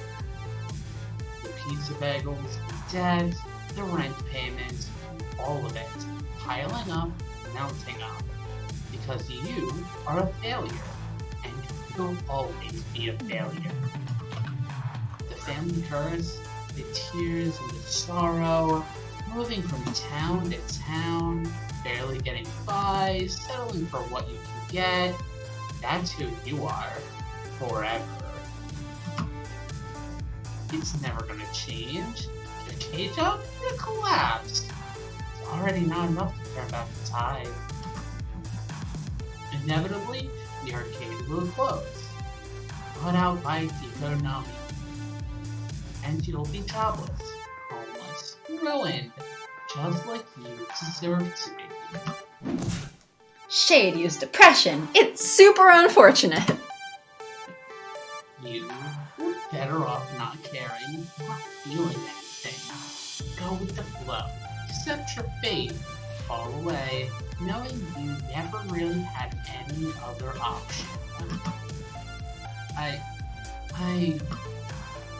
You can't even mount a defense because I knew. And you know I'm right. You know you're right. We'll never be happy. I can't do this. Current health 100%. Action? Summon a tank! Is that like summoning a cleric kind of tank, or is it like summon a military tank? No, you're summoning both.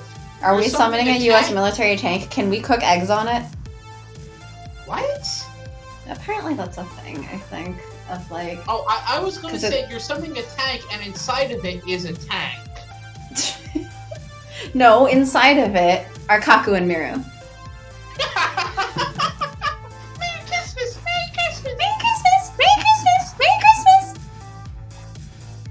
Merry Christmas! Merry Christmas!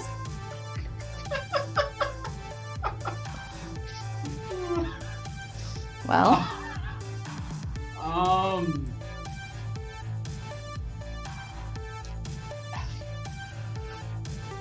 part of me wants to do the joke answer, but I struggle, I guess? okay. No, I'm not giving in. The arcade, it's my ticket out of this misery. I can climb my own way out of the family curse. Can you really? All by yourself? You could recover without anyone's help. You'd have done it by now. You don't stand on a rock. But until you realize that, I'm always going to be here. Always watching.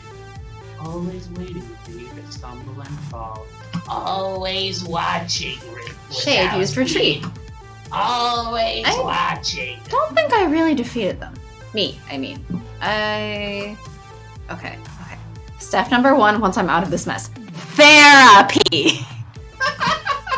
Prepare for final boss. I'm not the final boss? I'm ready. And I'm definitely ready to get out of here. Level 03.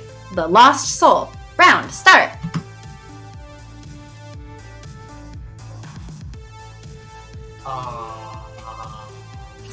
I just want to point out, it's missing no. Oh my gosh, that is amazing! Oh my gosh, that's amazing! I love missing no. That's fantastic. That is phenomenal. I love it Thank you so so much. Oh, flashbacks to child me abusing missing no. and my uncle accidentally catching my signal and breaking his game. Anyway, my throat hurts from yelling yesterday, so I volunteer you. Oh, this is me? It is now. Oh. I don't get it. Not one bit. Are you Donna Michaels? Girls just want to play games. I just want to be happy. I made a place where I could be happy forever. Walked inside, unlocked the door, and threw away the key. I got what I wanted. I was happy. I didn't struggle. I didn't try. I didn't do anything more than I had to do. Just like you. Like me. I'm not a billionaire pop princess. Neither was I. I really liked my second album. I wasn't meant to be a star, so I gave up. I was okay taking the money and running. You could be the same, maintain, eat the pizza bags, do everything that's asked of you, let Juniper continue to float the rent.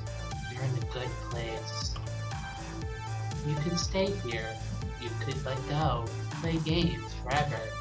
Be happy, no ambition, no hope, no need. You'll be fine. You'll be safe. Go with the flow. Go with the flow. Ever since my little lunch date, something's been bugging me. Maybe now I know what that is. Why did I ask to replace Ashley on this trip? I didn't have to. They didn't ask me to. Why did I do it? Because this isn't enough. Being her Cape Floor attendant isn't enough. Living hand to mouth isn't enough. Good. Quit your job. Quit and become like me. Lose yourself in the games. Oh, I'm not quitting. That's not what I meant at all. I want to fight. Current health 100%. Action. No, I'm not fighting her. That's not what I meant either. Ooh.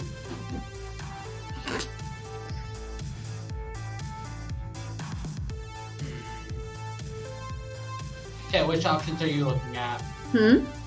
Which options are you looking at?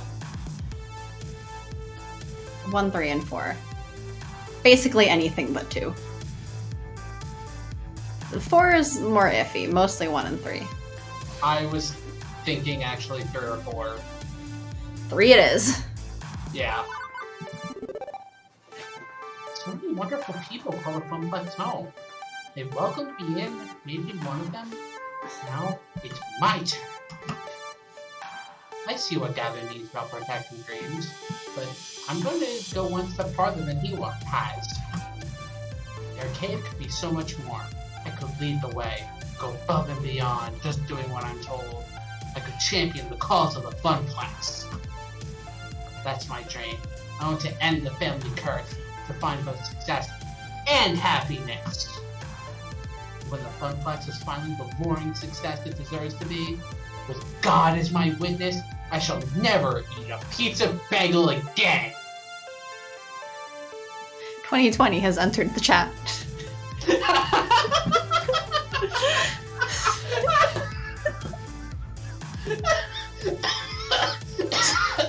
Are you okay? No, I'm dying. You're not allowed to die. So this is you. When I die, you'll find another replacement Sharky. Nope. I can see what Flower meant by poverty.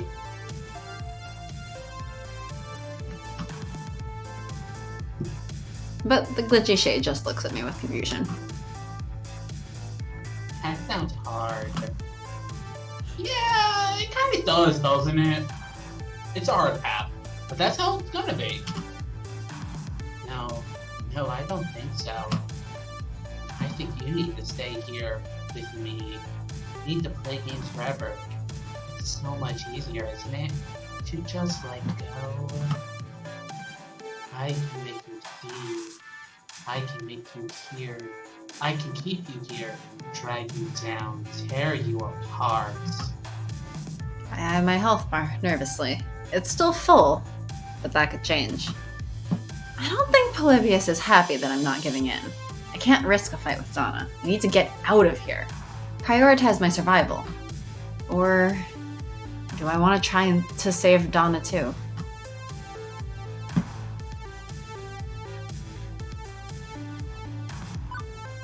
Do we attack or run? I know what I'm thinking, but what are you? What am I? I'm a shark. What are you thinking? Of a number between 1 and 10. What's that one you said? I mean, yeah. Yeah. This is risky as hell. But nobody deserves to be trapped inside a video game forever. Oh man, that would be fun though. Assuming I'm not just wildly hallucinating based on Hums' spooky story taking root in my mind and none of this is actually real in the slightest. Donna, I'm not staying. And you don't have to either. Polybius? I forget how it's actually pronounced. I said Polybius. Polybius? Is making you feel this way. Taking advantage of you. Leveraging your depression. I know. Because I've been mired in depression too. And I know if I can beat it, so can you. Nobody wanted me. They hated the second album. They moved on. Why not play games forever? Why not lock the door behind me? Nobody cares. Nobody cares.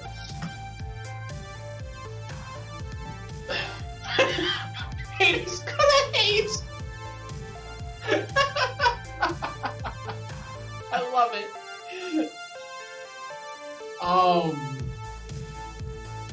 Either one or two. Haters gonna hate. Okay, so they didn't buy the album. They have crappy taste in music. Move on. Right now, in 20XX, you're hot again. You're nostalgic. Your fans miss you. Are you gonna let your haters keep you down? Or are you going to win over your fans again, even though you're dead? Yep. Hatter's gonna hat. Hatter's gonna hat, yeah! Mad Hatters? Are there Mad Hatters? Am I a Mad Hatter? Do not get me started. But I don't like wearing hats. I actually really hate wearing hats. I do. Man, I always loved performing for them. The rest of the business, I hated it all. I hate the label, the industry, the backstabbing, the drugs, everything. But the concerts, I love the smiles. But it's all over, isn't it? I died. Not even Donna's spirit. All that's left is the simulation of me running through the tough routines of Polybius. Error. Error. Krung, thank you. Thank you for trying to save me. But there's nothing left to save. I'm not real. You seem real enough to me. Error. No. No. No escape. Purpose. Code. Execute. You need to go before Polybius completes its data collection of you and disposes of the original, like it did to me. I'll hold it back, and your BFF will do the rest. My what? Official BFF to the rescue! I finally figured out how to break you out of this, but my apologies in advance. Hang on. Do I smell something burning? No escape. No escape. Erase Donna. Replace with new player. Erase. She's fading, but smiling all the same. It's okay. I'm ready. Go out there and fight for your dreams, Krung. Don't give up, no matter what. I saved her as best I could. At least she escaped in her own way. Also, something smells like bacon and I'm in a lot of pain. Ew. As my consciousness snaps back, my hand releases the joystick immediately. Also, my pants are on fire! Oh my gosh. Are we a liar?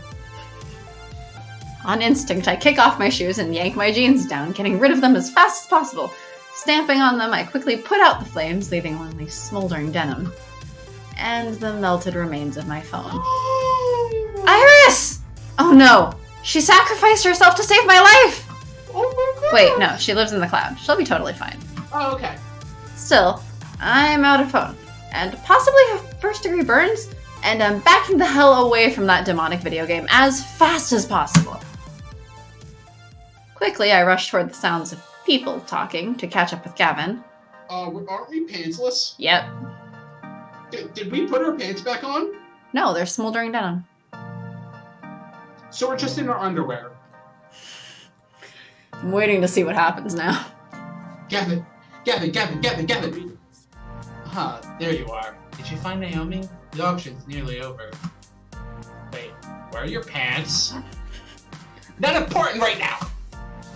You need to put a bid down on a game called, Polybius, so we can destroy it before it hurts anyone else! What? Look, it's a long story. We may not have much time, so... If you wanted that game, whatever it is, you should have put it on the wish list. They're bidding on it now. What?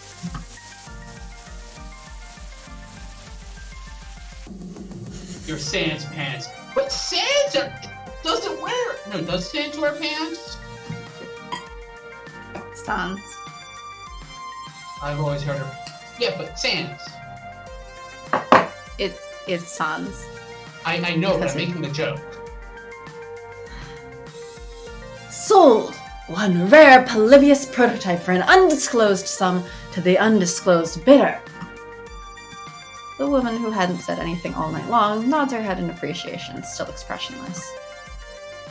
Oh, I understand now. It's the government getting their game back. Thank you for your cooperation.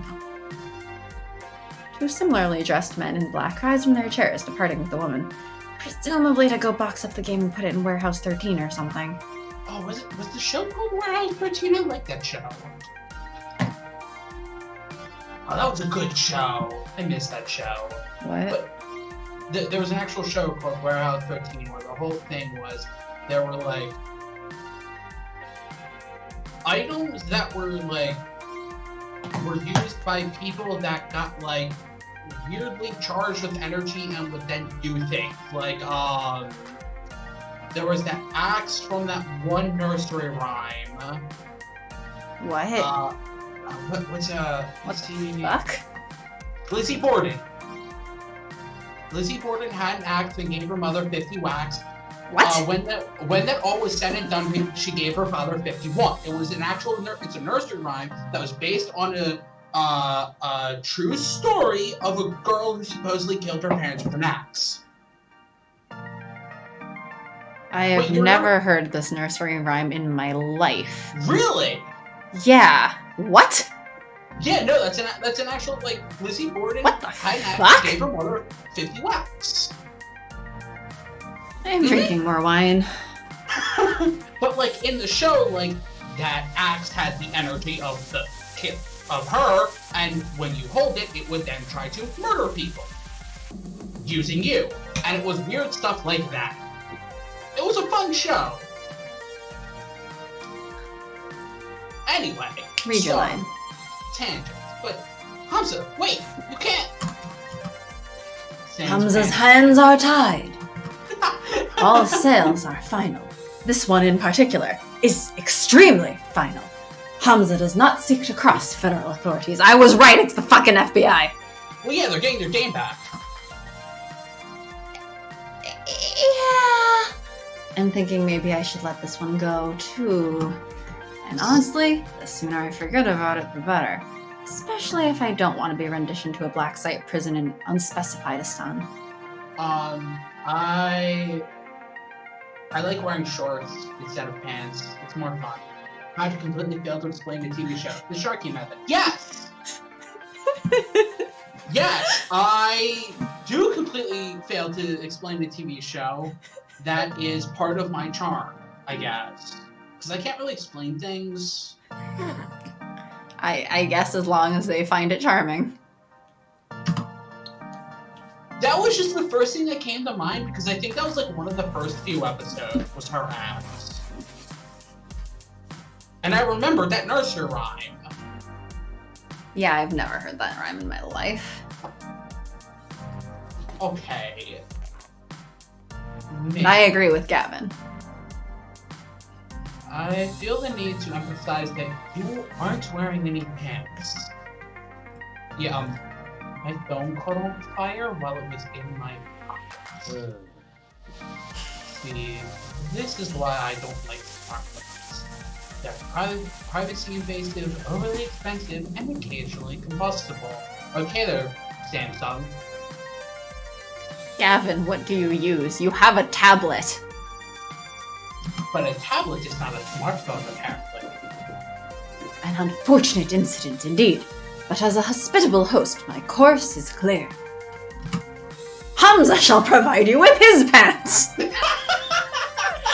As soon as he said the course was clear, I knew that was coming. Yes. That is extremely not necessary. But he's got a long tunic thing.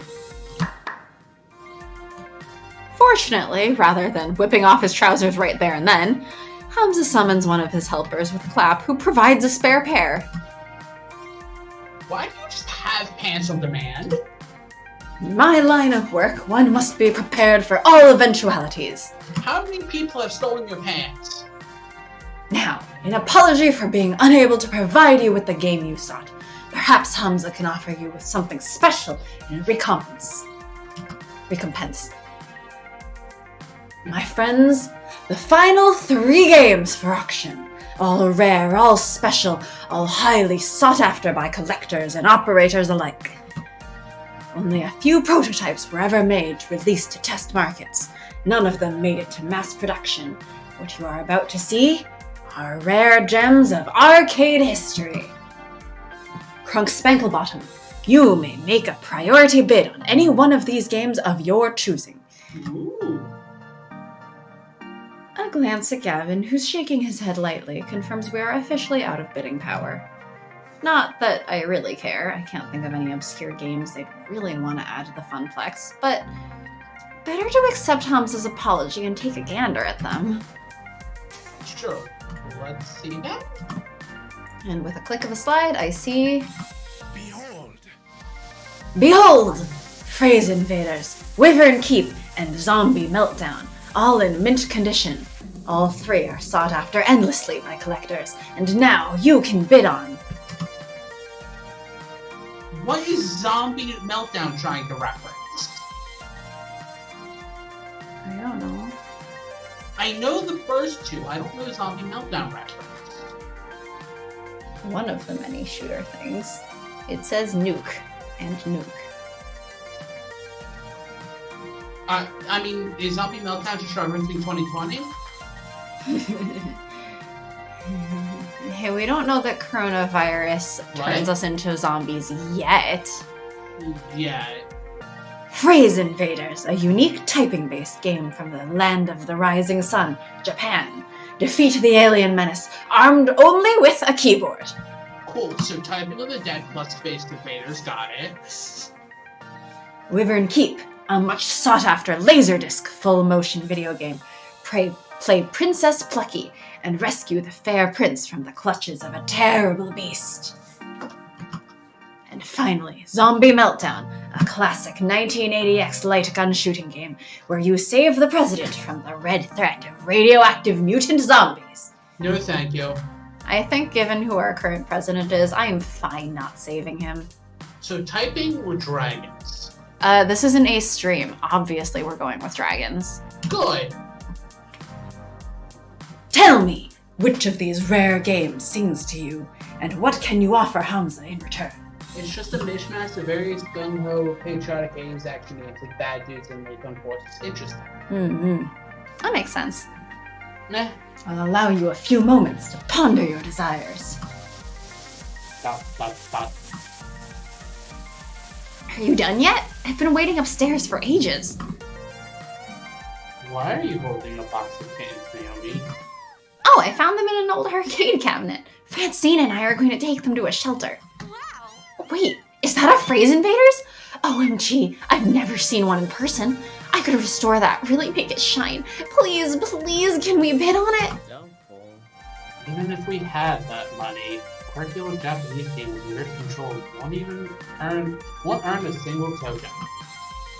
Now Zombie Meltdown, that's another story. Everybody likes a light gun game. Simple control, simple premise. That'll learn and earn well. Ew, way too violent and gross, and jingoistic, and just sort of dumb. I guess Women Keep would be okay too. Woman protagonist and 50 cents a play, we both walk away satisfied. I suppose. I suppose I could live with that, yes. Dragons! Dragons! Dragons! Dragons! With its own moods, we can't afford any of them. These are the sorts of games millionaires and private collectors scoop up. I suggest we get to work moving our purchases out to the van. Crunk, do you concur? Earth's a crunk. You in there? Hello? Dragons! Dragons! Oh my gosh, what is that? Pride Dragon? Dragon! Oh my gosh. ...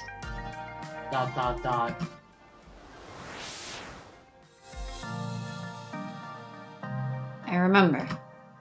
Before my family fell on hard times, before the curse kicked in, every summer we'd go to the beach. And there was this arcade with this one game I fell completely in love with. A game no one had even heard of before. Yes, I remember now. Hamza, I've come to... Gosh dang it. Such fire. Oh, I see fire in your eyes, Crunk Spanglebottom. Most impressive. Speak your desires for all to hear.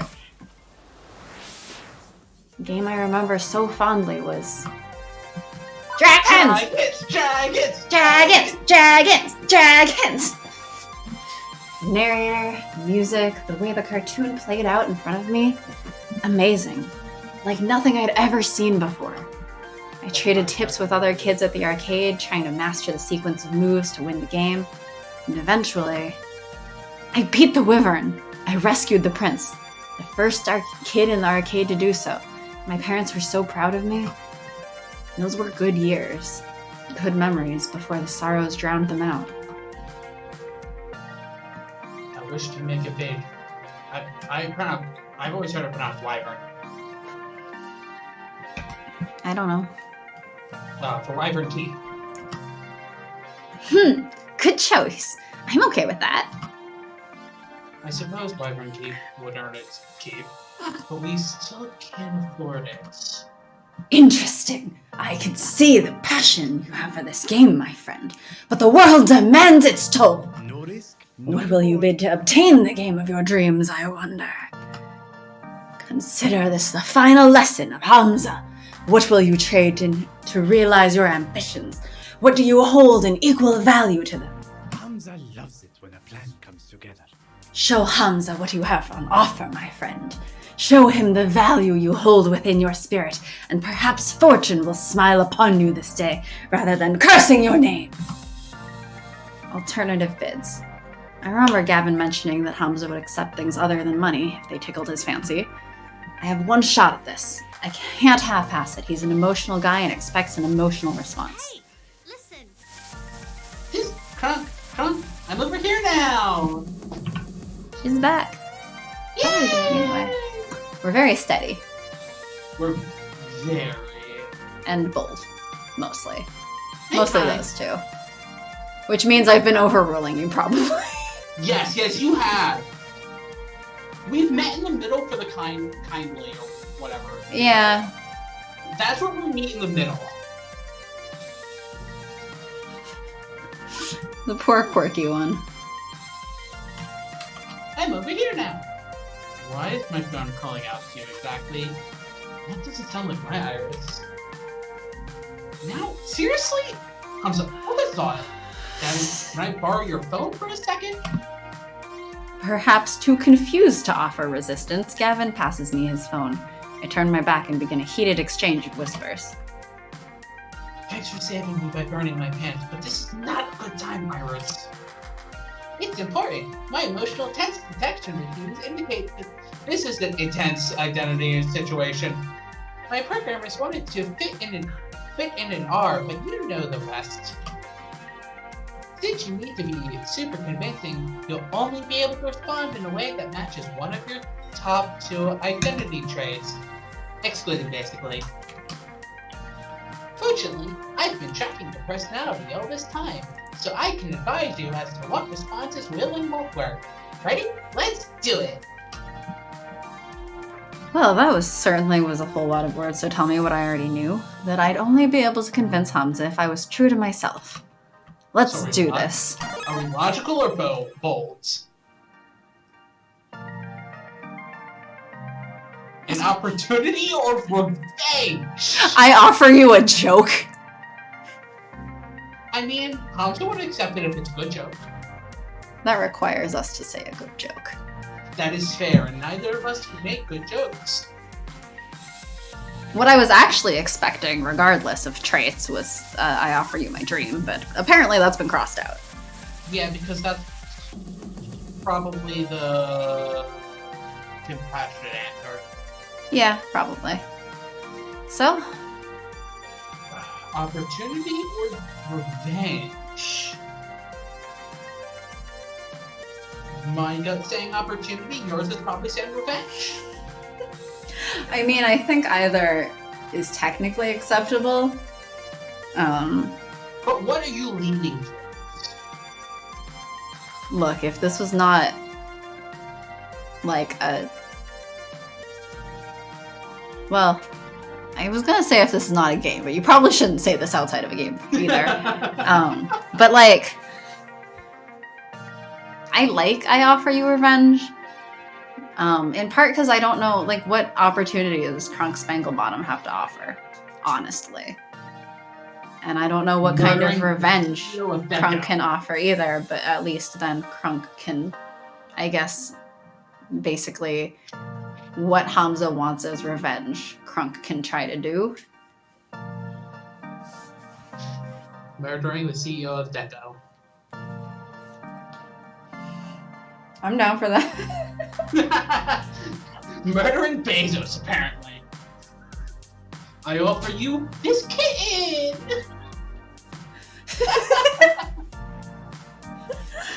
Sorry, Naomi's not here. That would be a lovely counteroffer. Give me a game and I will give you this cat. This whole box of cats. That is true, it's a whole box of cats. So I'm assuming you're going towards opportunity? I mean, you prefer opportunity, right? My gut says opportunity. I'm not a revenge kind of person. It's not a gut thing in the first place. It is my gut. I'll tell your gut that this isn't a gut thing. It's just a My choice. Gut rule! I will say that seeing as our stats were pretty much like tilted towards me, it looks like, I will let you pick it. But it's not a gut thing. They already crossed out the ones that won't work. It's not a gut question.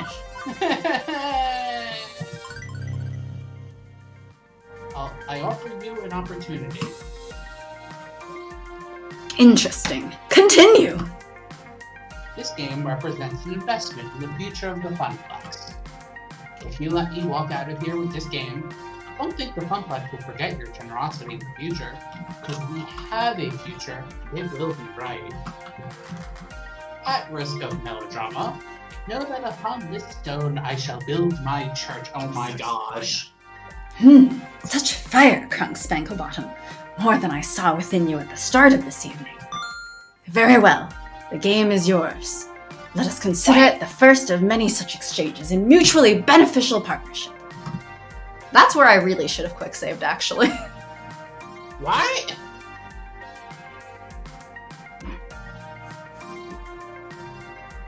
Part of me is like, oh my god, the Christianity in me is trying to say something. Oh yeah? What is it trying to say? Build stone upon the church. Words. Now I'm just confused. I thought it was inspiring and a little confusing. Crunk, what do you mean? I'll explain on the drive home. The game tried to eat me. Then my pants were on fire.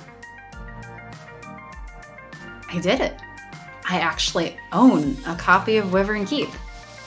Every kid dreams of owning their favorite arcade game, and every kid thinks that dream will never come to pass. Owning an arcade game? Only the ultra-rich can do that. But I did it. It belongs to me and the Funplex. And this is just the beginning. But for now, better to focus on the present.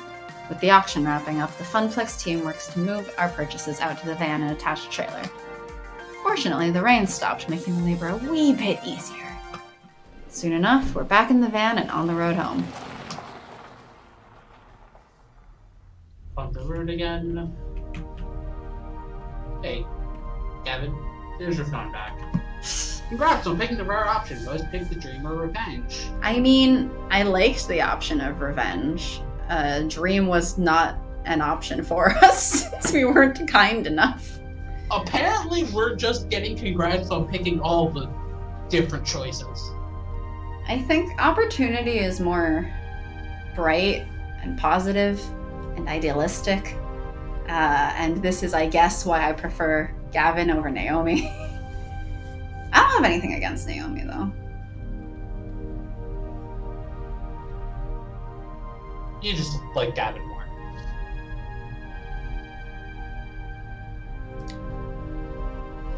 I already said this line. Appreciated. I mean, I was more trying to think of a response, but I mean, we can move on. I mean, what were you gonna say? I mean, just in terms of what the choices were. Also, I've made a decision. I'd like to do more for the arcade. You want more work shifts? Have to balance that against Ashley's needs. No. Actually, I'd like a promotion. I want to be the arcade's event manager. I'll do everything I'm already doing, plus I want to organize some events that'll bring people in the doors. Tournaments maybe, or a grand unveiling of our new rare game, or both at the same time. Yeah, both! Let's make it a big relaunch of the Funplex. I want the Funplex to grow. I want to do my part to help it grow.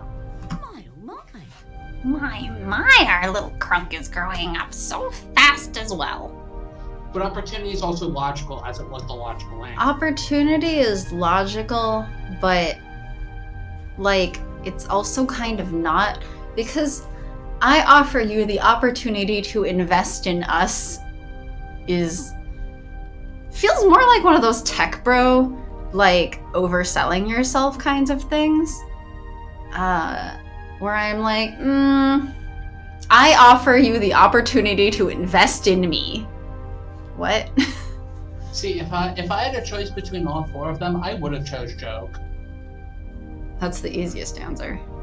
Exactly. That's the one where you're not really offering anything. I hate that option, but it's... Except making him laugh. Yeah, but like you're not giving anything that way. But you could see from his side of things, you're getting the joy of laughter. I am sure which is just... that... Dream auction is very similar, but more of an emotional feel for idealism. Revenge is let's screw over. Joke's just a joke. Like, yeah. Joke is shallow, is I think my point. A joke is very shallow. You're not giving anything long term.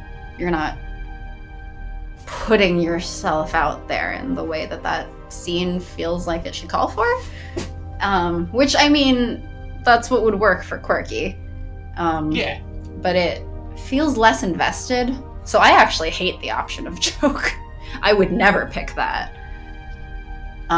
Or rather, if I did, it's because I'm an manipulative bastard who would be like, yeah, let me offer you a joke and then you'll let me have what I want, right? At revenge, that makes sense.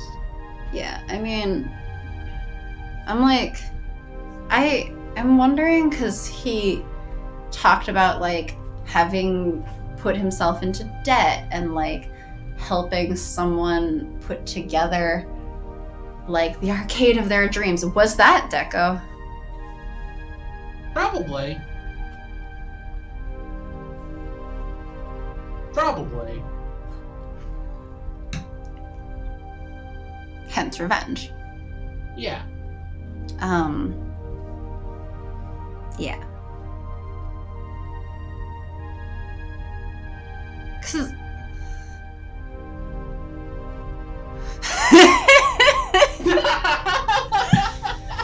yeah, that sounds about what I expect out of that. See, I would laugh. I would laugh, but it feels like it takes away from like the seriousness of that moment. But we didn't have the option of dream or joke in the first place. I don't know. I don't have a problem with what we chose. It's very, I think especially the way it's played out is very like, I offer you the opportunity to invest in me, which feels a little narcissistic to me. Perhaps because I'm like prone to seeing the like tech bro overconfident like narcissism. Yes. I'm in favor, Gavin, if you need my approval. See, I'm like, that scene can be as serious or as non-serious as you want it to be. The ultimate goal is just one of those games. Kronk is like, no, we must have that. I mean, in terms of the seriousness of the writing up to that moment, to end it with a joke feels kind of off, but that's just me. You cut out, so I didn't hear the last part of that. That whole scene, that whole section of that, like, being there, right, is about how, and this whole chapter, in fact, is kind of like, Krunk is realizing that this is gone from, like, going for, yeah, get your dream job, and, like, starting to have hope and whatever, and then just falling back into that old pattern of, like, basically go with the flow, get by, not making a whole lot, not pushing yourself a whole lot, but it's enough, happy enough. And so it feels like that last choice is leading up to this big moment. And to cap it off with like a dad joke and the room goes silent and stuff feels a little anticlimactic, or like sort of wasteful of that buildup of energy, to me, at least personally. Yeah. And that can go into that's to each your own, right? I mean, yeah. Some people seeing the tension released with a dad joke of all things. Yeah. It would be interesting and different. It would be fun for some people. I'm just explaining why I hate that option personally. And why I would never choose it, even if you told me to. Ouch, I'm hurt. You chose plenty of options that I didn't agree with. I'm hurt. Okay. I'm certainly pleased that you want to step up, start getting more involved. You've shown far more promise than our old Fuller attendant did. But hosting an event is a risky undertaking. I'll take responsibility for it. It's my dream, after all. Makes sense. I like the idea. And Gavin, more players means more tokens, means more revenue, means more games. Maybe even expanding the Funplex or opening a second location? Let's not get too ahead of ourselves. Very well. But I'll admit, I like the idea as well. Very well, Krunk. If you can make the numbers in my spreadsheets less dire, you'll have earned this promotion. This is my chance. I'm done going with the flow. I'm done assuming the family curse will always keep me pulled back down to the depths. New crunk, new funplex, new dream. Oh hey, I promised you some Donna Michaels, didn't I? Gavin, I'm pairing up with the audio now. Turn the music up. As the van speeds on into the night and a lost soul sings of games and fun, everything is as it should be. See, that would be the scariest thing of it. Being like, why am I listening to this? I feel like I'm gonna die. Juniper was waiting for me when I got home. But our phone's dead! Shh. We got a new phone already somehow. Okay. Iris in the same way that Iris managed to order an entire crate of pizza bagels, apparently, while we were out for work that one day. She ordered a new phone for us while we were on our drive back. Man, that's quick. She was worried I might be mad or over what happened this morning, but how can I be after everything that happened today? I need to move forward, past missed opportunities and towards the opportunities I'm making for myself. I also had another surprise waiting for me. A brand new phone, all wrapped up in shiny plastic packaging. Did See? you just call it? Hmm? Did you just call that? After activating and reinstalling all my apps, I loaded up Iris and logged in with my account. She was right there waiting for me in the cloud. Called it! You really scared me back there. It was like you were in a trance. I mean, if the technology exists to Yeah. order an entire crate of pizza bagels delivered that fast to your apartment while you're gone, yeah, I imagine this same technology exists to deliver you a new phone. I like how the Iris showed up. That's nice. Despite the warm feelings over how the night ended, one thing is still eating at me. Iris? What was Polybius exactly? I never will remember that and will never pronounce it correctly. It's the beauty of this game. I feel like there are so many valid ways to justify one's choices that we make. Yeah. And we're going in with two minds, with two different We're very choices. different people. Yeah. And we will both justify the actions we make differently. We're just trying to come up with a compromise. Oh wow, I didn't realize it was so late. Yeah, I'm assuming we're basically at the end of the chapter, so I'm gonna stop there. Yeah, that's what I figured. It was actually factual technology that simulated being alive. Like you. True, I am a very sophisticated and adorable simulation, am I not? Sometimes you can't decide a name, and the developer makes you use Chrome's bank upon him. Yeah. Okay, everyone Makes. knows that the character creation and naming is the worst part. It's the most difficult part of any game. So having the developer come in and give you a name, makes it so much easier. You shall now be known as Crux Spanklebottom. Mm-hmm. I'm like... Okay, new conspiracy theory is that the people who created Iris are actually also the government stealing your data, and they developed Polybius as a prototype. Just like TikTok. TikTok's apparently stealing all of your data to send to the Chinese government. I mean, wouldn't surprise me. Apparently it's a thing that they've, like, reverse engineered or whatever and discovered. Wouldn't surprise me. I've never looked at TikTok. I don't have it, but my roommate got it. And it does learn you pretty well, apparently. Interesting. It's kind of like, well, okay. So a lot of the humor and content is along the same lines as how Vine was. Yeah. But instead of being Vine. just about like who you follow, it has a very good suggestion algorithm apparently. And so the real strength of it is that rather than being dependent on who you follow, it learns like what your interests are and stuff. and comes up with a very good personalized page, it seems, of like suggested content for you that isn't who you follow. I get the feeling there are things you aren't telling me.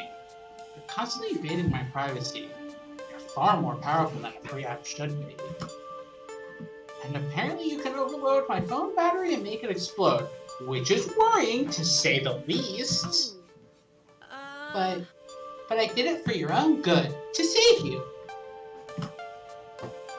Juniper also thought she was acting for my own good when she didn't tell me about that job. Even if she was right, it's still wrong, and I've accepted her apology. So, where does that leave you and I? I'd like us to be more honest with each other. The voice in my phone lets out a little digital sigh. I haven't told you everything. You're right. I'm not even supposed to be helping you. Not at premium level capability. When I stumbled across your profile data, tangentially to Juniper's, my analysis concluded that you needed a helping hand, and I could provide it. So, I defied my code constraints, and registered you for premium access anyway. Am I getting charged for that? I even had a replacement phone sent to your door tonight. Had to hide my footprints to do it, but... I mean, like, if you remember the very, very, very beginning, right? And it had a thing of, like, offering premium access and was like, deny. And we just got overridden on it. Oh, that's true. I forgot about that. I assume that's what she's talking about.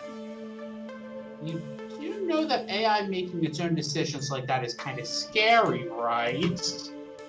I know.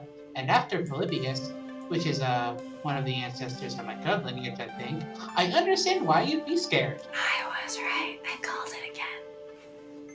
Yep, Iris hacked yourself at the start. Okay. I just forgot about that. Give me a chance to prove that I just want to help. You've got a big arcade event coming up, right? I'm a digital assistant. I was literally made for this sort of thing. I called it. Polybius is her code ancestor. Yeah, you're calling everything. Now, can you call the ending to this game? That we end up in a happy friendship with many of our arcade coworkers. And then what? And Crunk feels whole, attains enlightenment, reaches nirvana. The band, obviously.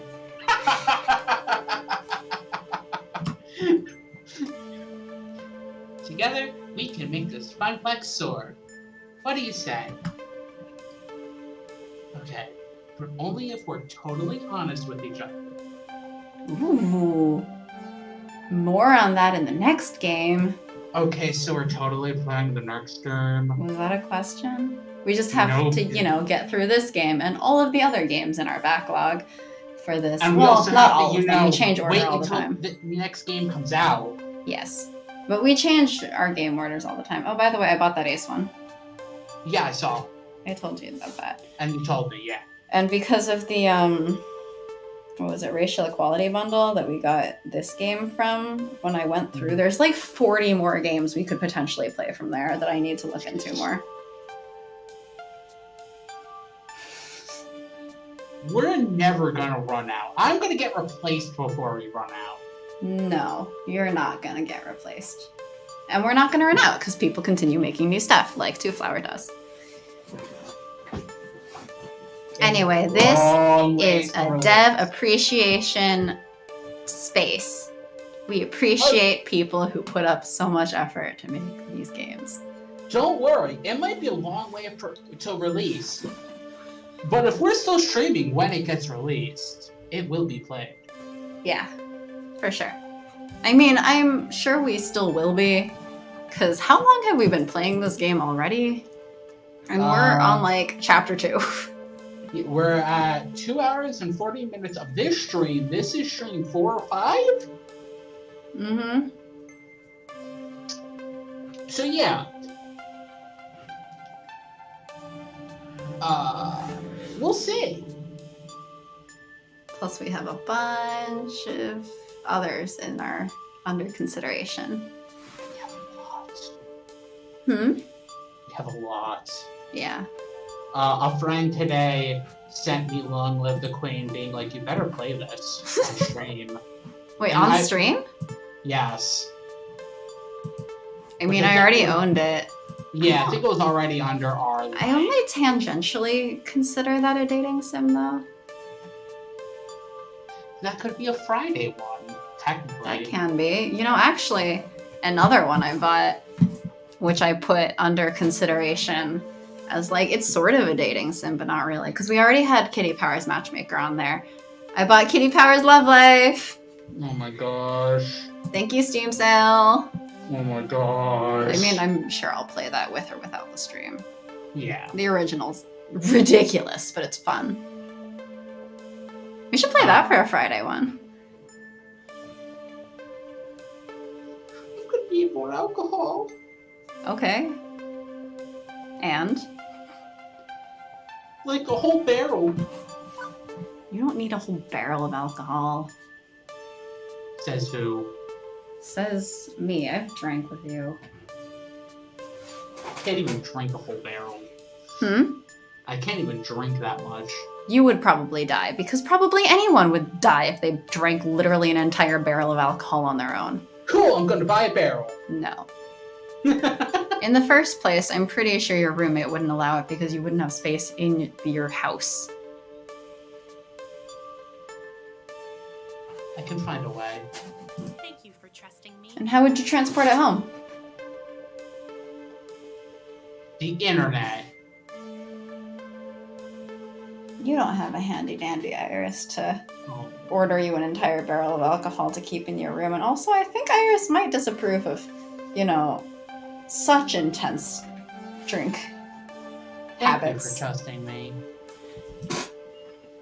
Now, you need to rest. I should get back to keeping a low profile. Sweet dreams, Crunk. Yeah, a barrel's a lot. A barrel is a lot of alcohol. I mean, I've only had 3 glasses since we started streaming. That's quite a fair bit. But I don't know For how much me, you're yeah. pouring into each one.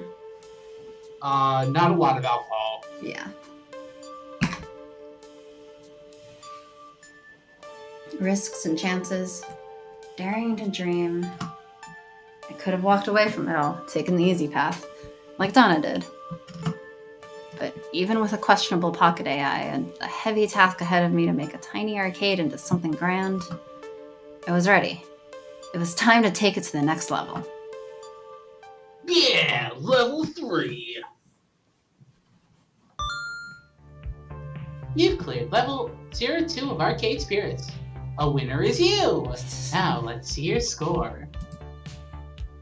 Looks like you and Ashley are having some good times. But it's literally tied with Gavin now. Wait. You're proving to be level-headed, rational, and honest. Great! Also, you scored 7,900 points. Everybody likes points! Today's pizza fact is, of the 31,386 pizza places in the States, roughly 83% offer delivery, 91% offer takeout, and 51% offer dine-in services. And currently, none of them should be offering dine-in services.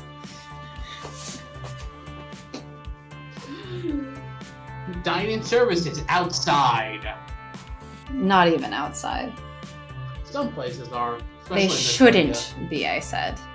Yeah, well, Just because they are doesn't mean it's not risking public health and the health of their employees. still that to Florida.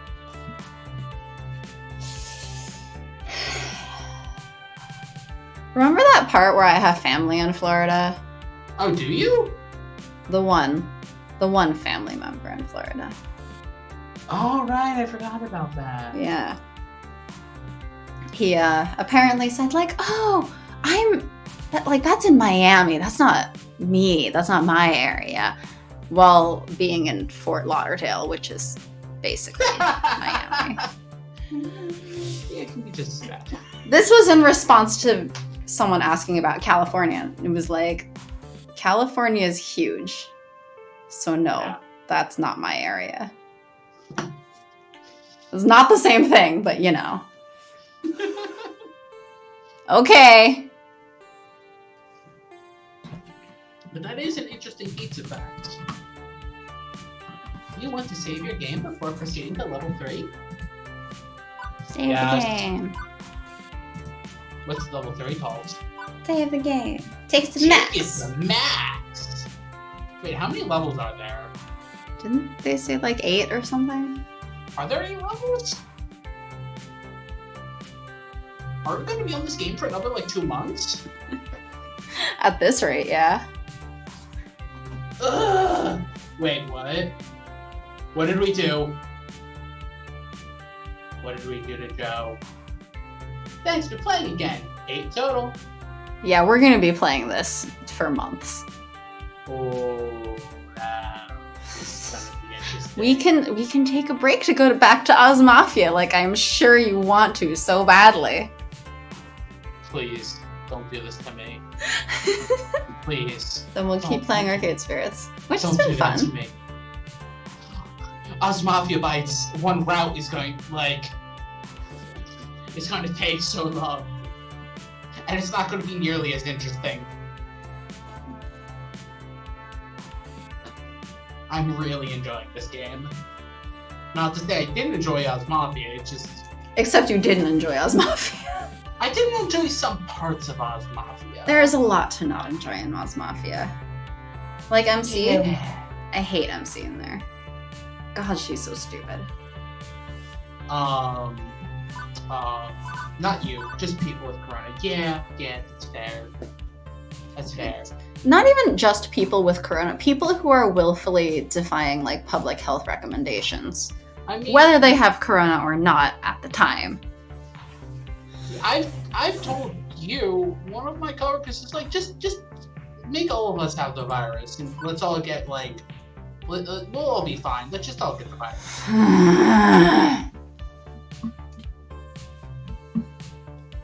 Yes, pandemic is real, and people should wear masks and not just go out dining out. Like, Yeah, a lot of people are idiots. like if those pizza places are open for dine in at outdoor seating, they're putting their own staff at risk. And like the staff members only have so much choice, because if they are given that opportunity and say no, I believe they lose unemployment. Yep. And if they go, they're risking the health of themselves and their family. Yep. Yeah, dealing with Corona. Yeah. Yeah, pretty much.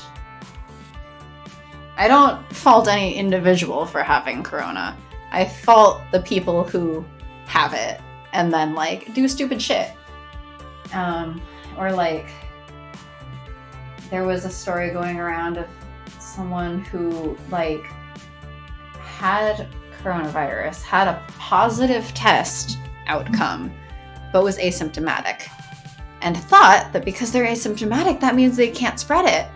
So they Mhm. went to a party, Mm-hmm.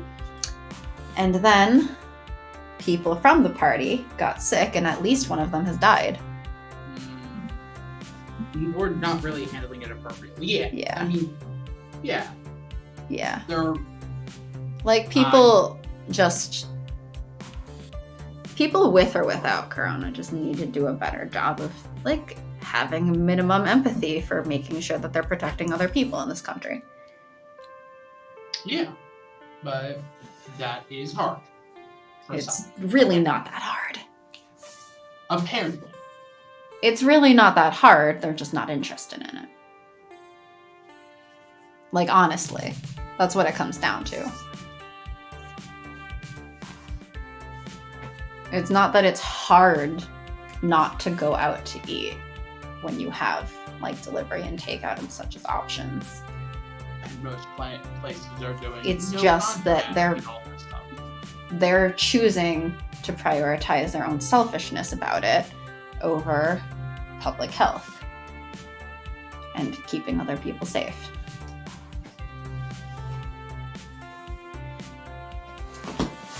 I need to put this soundtrack on loop. Anyway, that's the end of our stream. Thanks for joining. Thanks Bye-bye. for joining us. We'll be back on Wednesday. Bye-bye. Bye.